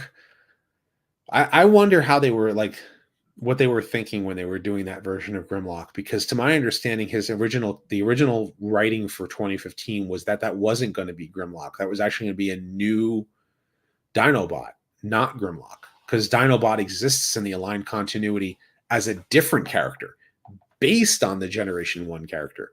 And they wrote a second Grimlock because that's what they wanted to do in Robots in Disguise 2015.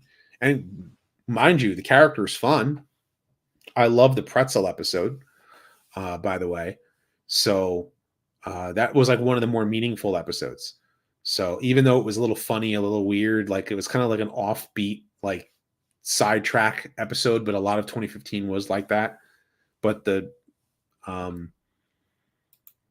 yeah, just like Batman is Bruce Wayne and Clark Kent is Superman. How would I make a Transformers movie? Um, you know, that's a tough one. That's a real tough one because now we have come to a point 40 years into the series. Like we've come 40 years into Transformers, and the only time that they've ever done a Transformers movie that really felt like it was, in my opinion, like the way the franchise could have and should have been portrayed in live action, the first 3 minutes of Bumblebee, but the 1986 movie, because it brought a story that was a continuation of where season 2 left off, and it's 20 years later. But then again, that's within continuity. But to do a Transformers movie now, you've got so many people who are opinionated. The first thing they're gonna think of now is the Michael Bay films. They're not gonna think about the legacy of the source material anymore because the continuity just keeps on changing. The only way to do that is time. Like if Transformers 1 is not successful, like because currently right now it's been stated that Transformers Rise of the Beasts was not financially successful as it could have been. I think it just broke even. So it doesn't have to be all on Cybertron. Like I see like the comment there, like, movie with no humans all on Cybertron. That's what Transformers 1 is going to be. But what continuity are they going to take? Are they going to do the aligned continuities, Covenant of Primus? Are they going to do G1 cartoon? Where one of my favorite episodes is War Dawn. I love that episode. It's like I think that ranks up there as one of my favorites. Is War Dawn. I love that origin story. And Burden Hardest to Bear is my favorite G1 episode, but it's how would you do it? Make this into a movie. Like that's aging G1 up. That's aging the source material. The ship crashed on Earth. The Transformers woke up. It's, yeah, you have humans, but are the humans the focus? The first live action film, the humans are still the focus. It's understandable because it's introducing humans to the world of the Transformers. So it's understandable in that first live action film. But every movie thereafter kept doing that, kept making the humans the focus and the Transformers being special effects. They're not characters. Name me a Decepticon in the live action films that is a character and has a full arc and storyline for like 5 movies besides Megatron, which really even there, not really, and is it the Megatron that we expect? So, all the Decepticons in the live action films are like wild animals. So it's like, how do you do a Transformers movie right? You make the focus on the robots. You make you make both factions, personalities really stick to something. If you only have a budget for so much, make the amount of robots that you want to make and make those characters work within the storyline. If there are humans have to be the only purpose to the humans is because it's supposed to be us. So then you need a transformer that connects to the human, right? That's kind of even where the first live action film does semi-succeed. It's why I don't like Bumblebee without a voice, is because there needs to be that connection. I almost feel like the fact that Bumblebee is mute, it takes away the human connection to the robots. That the robots themselves are characters. It just makes them, walking car, shooting cars. Like can get up, like the car can get up and start shooting at things. Can it talk? No. So, I mean, Rise of the Beasts tried. Did it succeed? Somewhat. And there's another show that had no humans. The Netflix trilogy. Voice acting, number one. Didn't know what it wanted. It was trying to tell a cohesive story, but it was like it was an 18 episode story arc, but they forced it to be like they didn't try to make it fit into any continuity. And so if you hated it, it doesn't fit. And if you loved it, it's just like here is just this 18 episode series. So it's like this like cross between. And there were some really good things that came out of that too. I liked the way they did the Galvatron arc in that series, and even there, Megatron kind of questioned whether or not him becoming Galvatron would have been a good thing, and yet he's still decided to walk away from Optimus and say, "Peace is only for right now. Don't I can come back and still be a warlord." I thought that was actually probably a better redemption arc in a way of Megatron, is that he's still the villain. Megatron walked away in the Netflix trilogy. He was still the villain. And then Galvatron being the alternate future, technically, is the way that they kind of made that work. I hated the "tell me you forgive me" part. That's why I hate that. That line ruined a lot for me. That Optimus was the worst Optimus.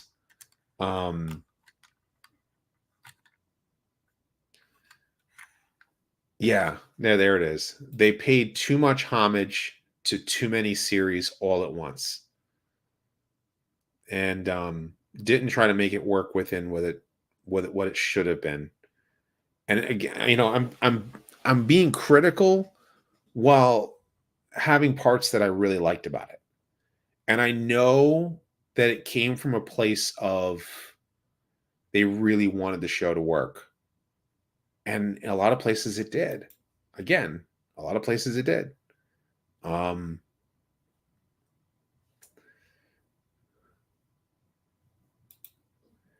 Yeah, I could see well, no, it wasn't implying that he was dead.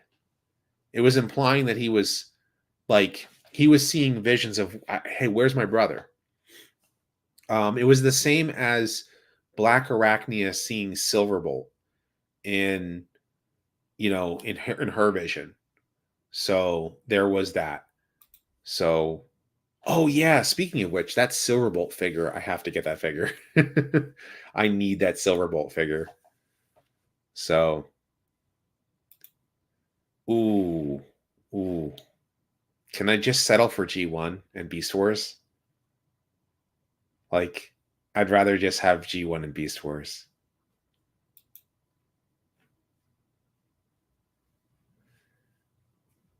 He wasn't necessarily dead. I mean, he could have been dead. He could have been alive. There was no. It's the same with Cliff Jumper. Speaking of Cliff Jumper, so Cliff Jumper's the fate of Cliff Jumper is ambiguous.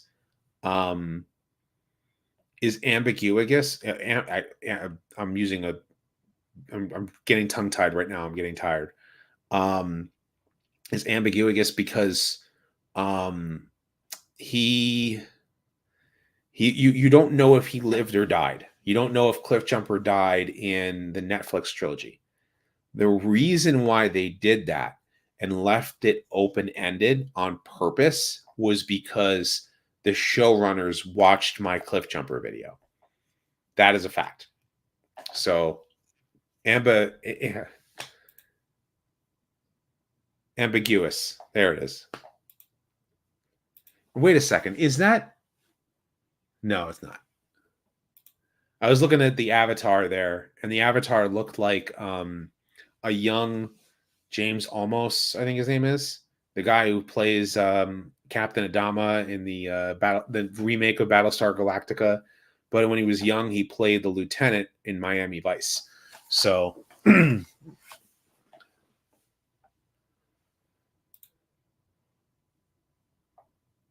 Yeah, I'm bouncing around different continuities. I have every single show, G1 included, Beast Wars included.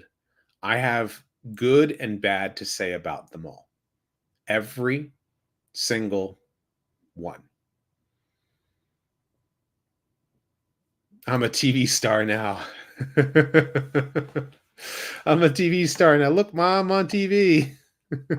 I gave you guys a shout out earlier. You and your brother and your whole crew, the Game Chasers, man.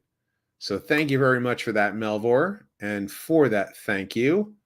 Here's some old school for you.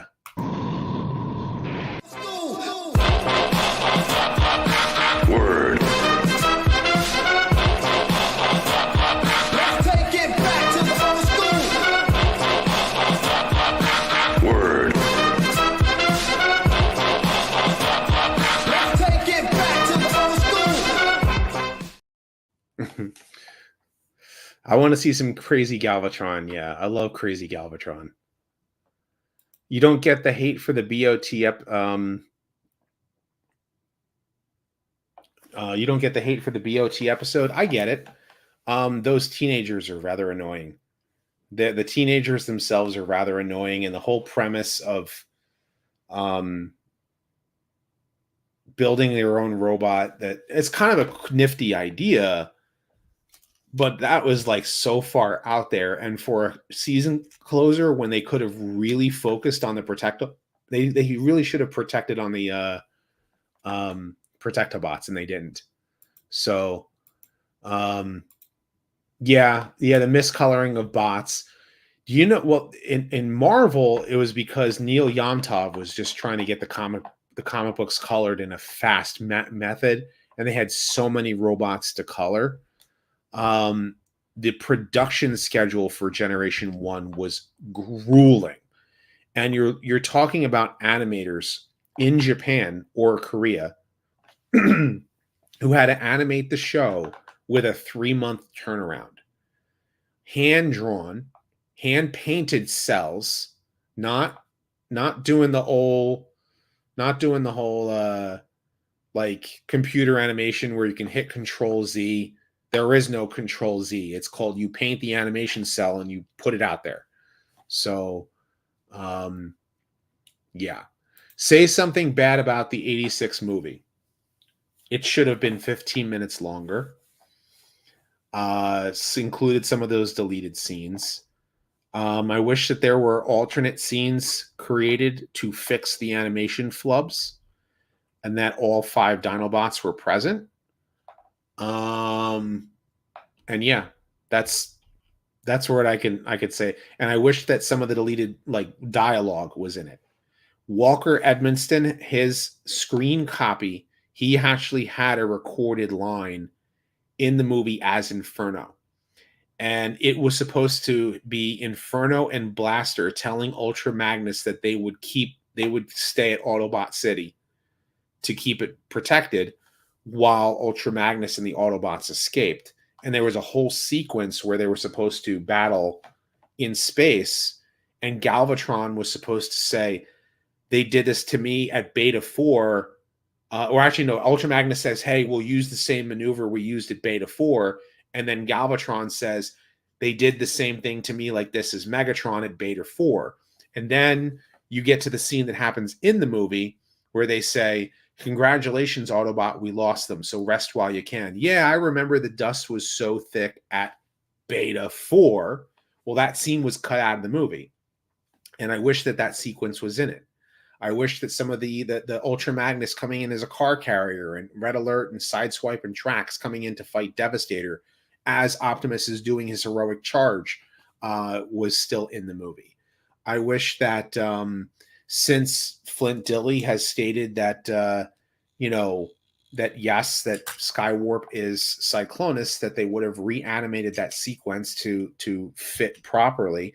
And they would have maybe fixed some, or maybe recolored the Seekers, and maybe changed some animation of the characters in the coronation sequence of Starscream, so that you don't have any continuity flubs like that. So if you want me to actually point out some errors, yeah, and I love the movie to pieces. So yeah, would have liked to have seen Inferno shot. It stands almost seems like no one else survived. Well, that's the point, right? Is that you don't know who else survived the battle at the end, and you know, they should have had less animation errors, right?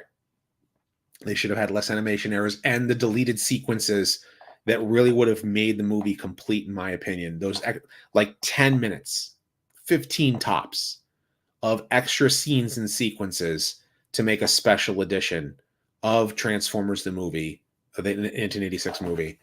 Um, you know, yeah, there is an animator who's doing it. His name is Stan, the animator. Yeah, artist Stan, right? That's what his name is.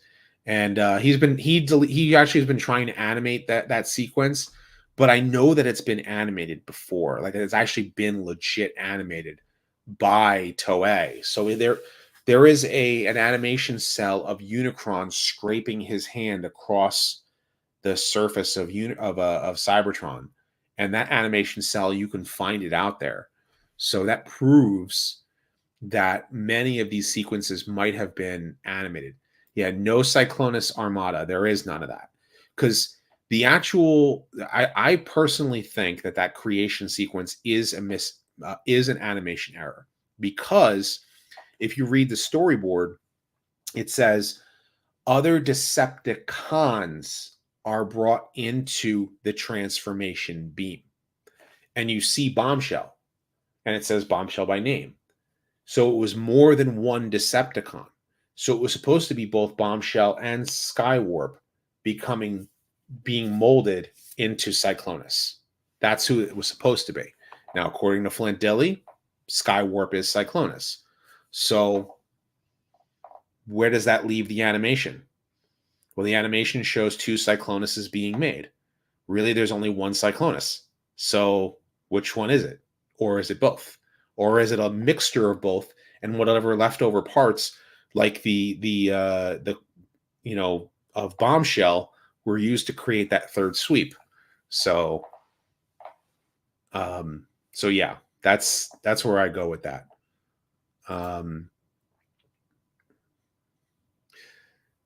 They were at the Ark. Skyfire, by the way, Skyfire for the cartoon was and yeah, I wish that Hot Rod wasn't blamed for Optimus's death.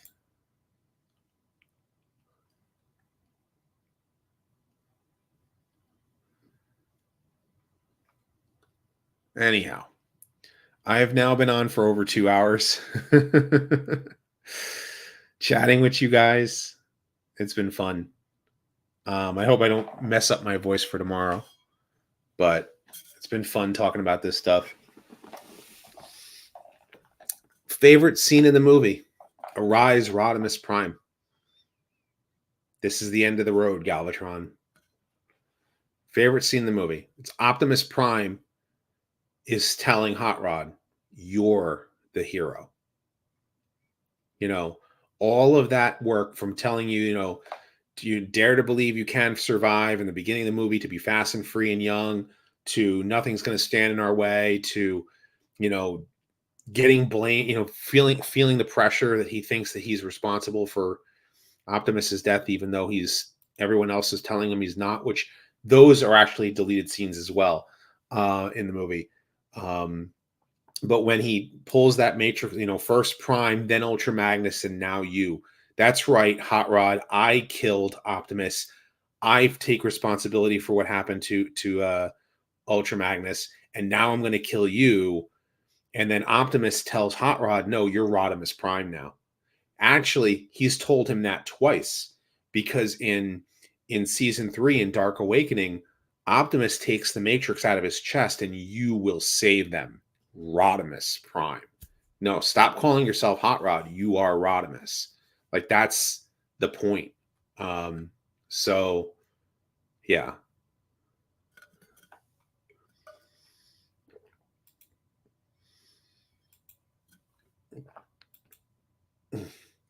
Yeah, no one likes Twitter anymore, right?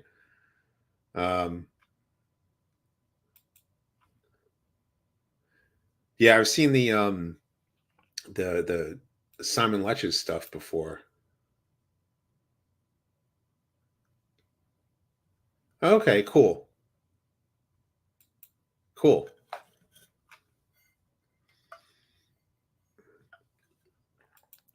Yeah, movie needed more Rumble. So you want to rumble with Rumble, huh? But yeah, I could say things about, any part of Transformers. I have good and bad to say about them all.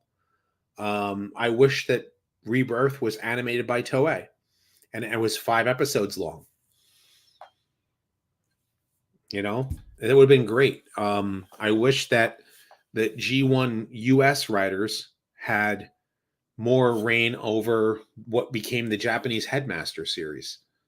I wish that, Transformers Victory, I wish more people saw Transformers Victory. Yeah, it would have been 100 episodes. Rebirth was supposed to be 5 episodes, and David Wise had to cut it down to 3 because of budget. They were supposed to introduce all of those headmasters and target masters, and they had to do it in 3 episodes, in addition to the existing characters. And the show wouldn't have ended at 98. It would have ended at 100.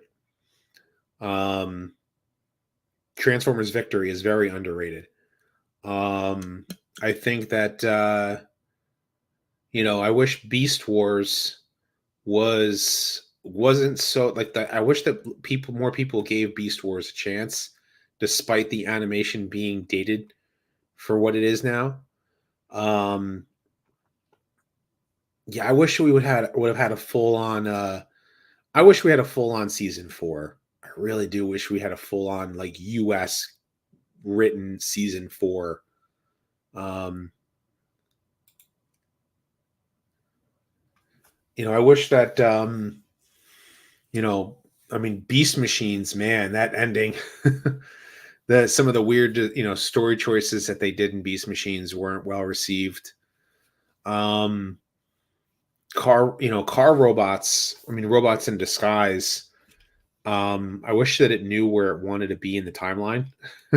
I also don't think that I think the Unicron trilogy had and even pretty much starting with the US version of Robots in Disguise of 2001, naming conventions. I wish naming conventions was done properly. Like they actually thought about the character's name. Don't just name a crane truck smokescreen. Like Aaron Archer was asked this at TFCon. I was sitting in the panel when Aaron Archer was asked this time around. Why did you name a crane truck, an orange crane truck smokescreen?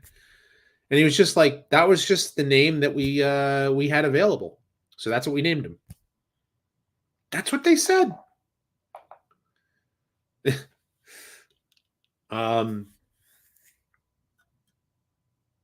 I just kind of went. Now, if you want animation errors for a non-G1 show, watch a few episodes of Armada. First and foremost, they start calling, you have the wrong minicon in place. You have the wrong minicon being named. You have,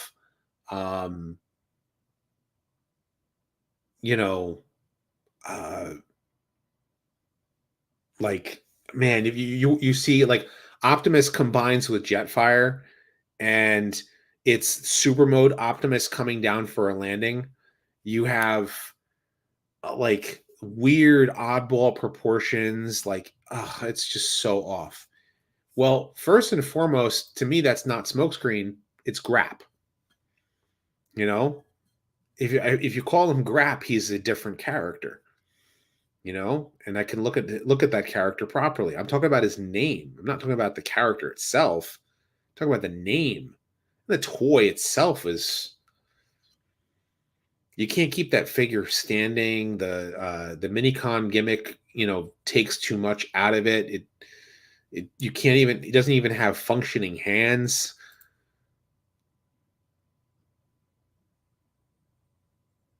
It's You know, what's worse, Armada, Armada Grap, or what's his name? Titanium Megatron. There's a figure that you'll hate. I don't even want to start on the live action films because I've spoken my piece over time with it, but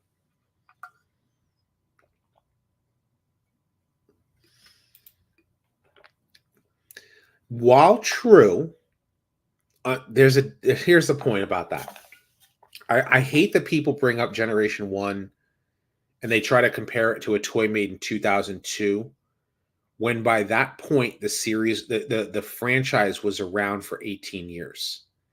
And in 18 years, you went from, these are toys that were more collector's items in Japan that were imported into America and brought into as a Transformers toy line that people collected, right? And they were meant to look really cool on your shelf, and you're able to play with them a different way.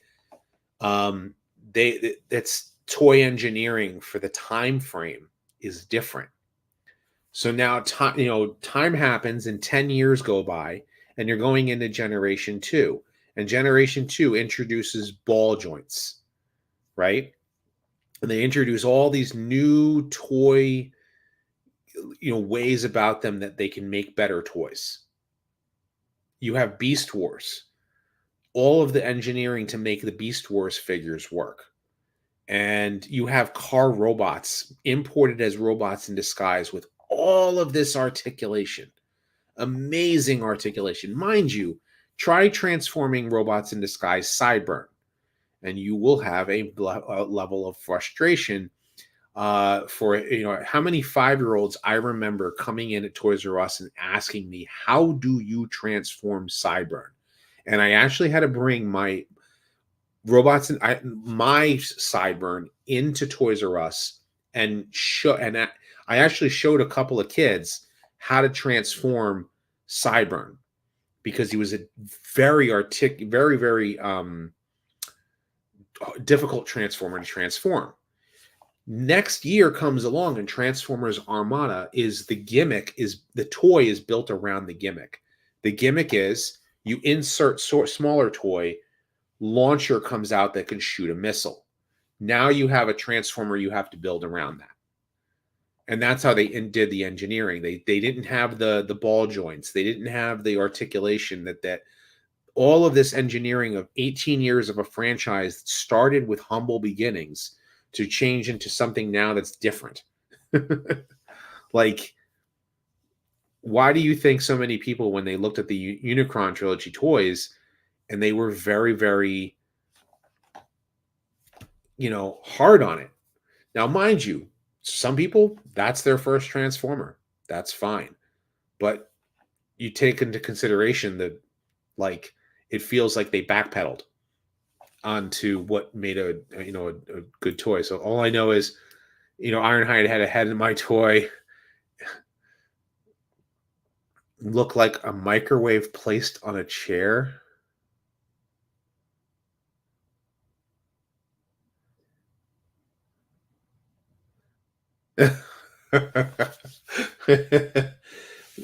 Well, yeah, because the toy was not designed to be that. It was designed to be a mech suit. It was designed to be a van that turns into a mech suit that there was supposed to be a pilot that actually sat in that robot. They just never took the consideration to make the toy. They had to get the toy to the market. They should have. I'll give you that. We all know that. I can talk about the Generation 1 toys from an understanding that, yeah, there are things that they could have done better, right? But understand it was also engineering for the time, and what both Tonka and Hasbro did created a robot transforming toy invasion. So with Transformers and GoBots. So Beast Machines, Rhinox goes, yeah, he does go evil.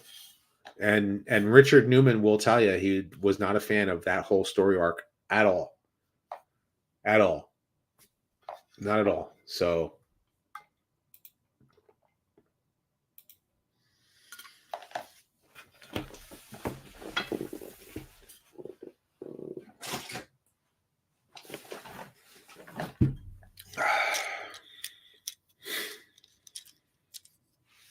not bad. No, he's not that bad. Starscream, I like the figure. Oop, there went his blaster. It popped off. There it is.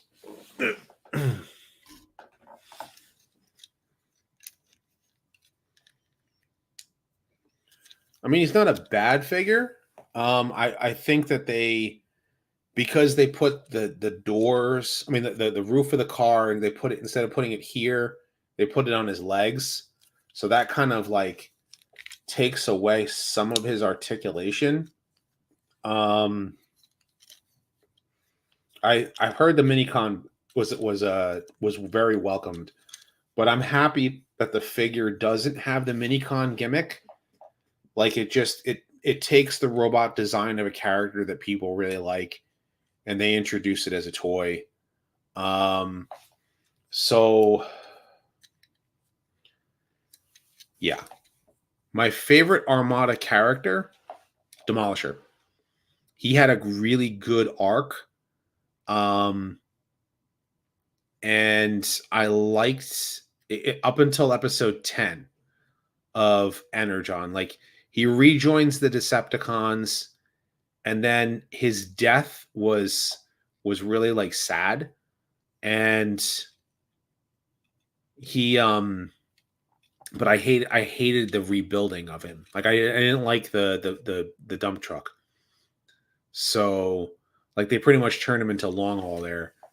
But that is I would say would be one, because he's actually had a good story arc, I think. Everyone really likes Hotshot. I can take or leave him. I am not getting Armada, Optimus, or Megatron for my own personal collection.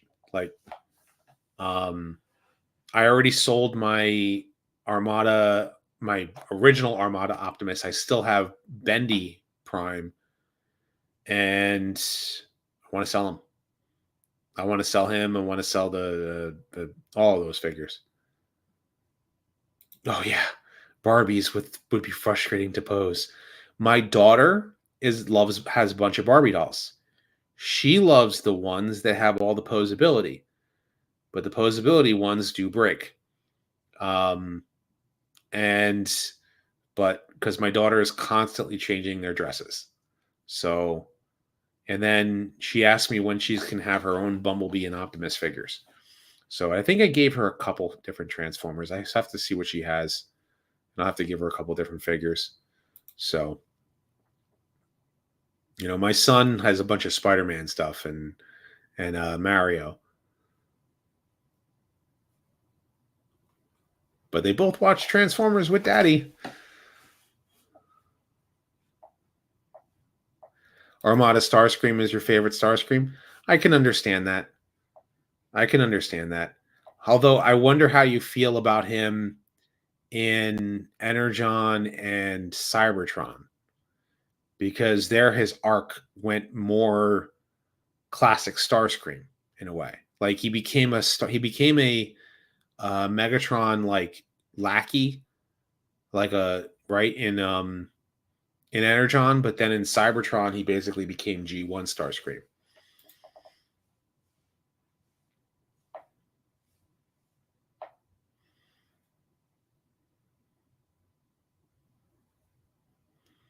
I got some people that are like just tuning in. I know some people have been tuning out because I should have ended about 20 minutes ago. I've been going on and on and on. Why does Sentinel Prime from Dark of the Moon resemble Alpha Trion? Because they didn't know what character they were trying to write. They were just trying to write. I think one draft had him as Ultra Magnus, another draft had him as Alpha Trion, and then they decided to go for Sentinel Prime for the name.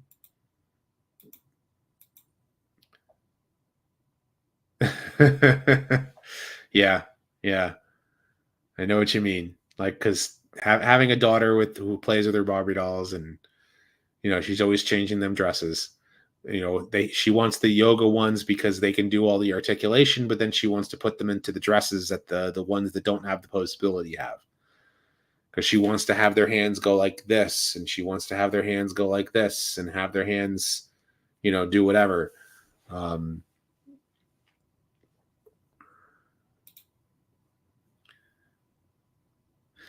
You have to watch Energon because that explains how he comes back, right? That's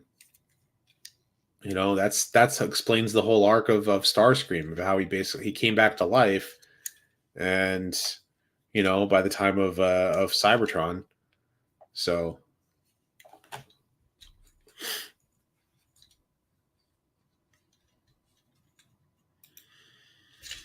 I could see that, but the problem with that is that he has to be able to combine. Can they make a combiner work? Because they have to do Lyle Kaiser. They got to do Lyle Kaiser, and they got to do Lyle Kaiser right.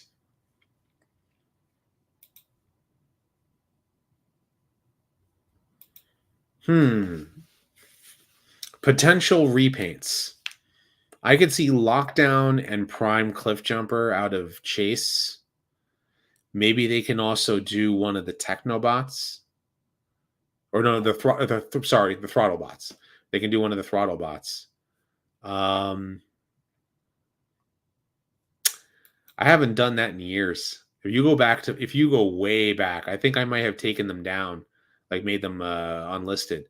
But I used to do live streams where I was playing some classic video games like Mega Man and Ninja Gaiden and Castlevania and some arcade games. I played the Famicom Transformers Convoy no Nazo, and got frustrated and had all that flashing screen. I should have done the anti-flash thing because a lot of people had problems with that. Well, we're already getting Death Source. Lyle Kaiser is a must. It's Dino King. Dino King would be awesome. Get the whole Dino Force. Bring on.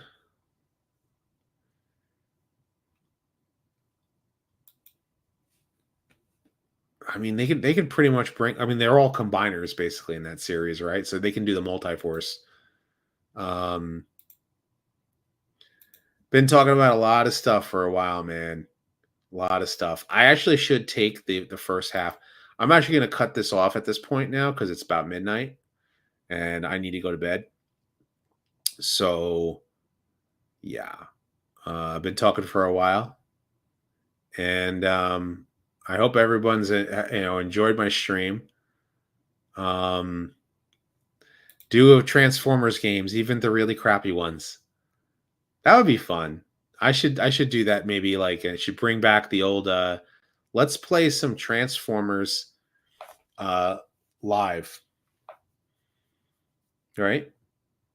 I hope you guys enjoyed the news. Maybe I'll splice out the news segments and make a separate video for it. I'm also going to do a review for the Image Comics #1. I'm going to do a review of that. I'm going to I have another retrospective coming, as soon as I can get it finished. I want to do I'm going to do the discussion video, and then I'm going to do I'm going to do more retrospectives too. I was thinking about doing some characters that because I have some big ones that I want to work on, but I want to if I'm going to work on those ones, it's going to take me time, and maybe I can get some of the lesser known characters that so maybe they really, really need to have videos done for.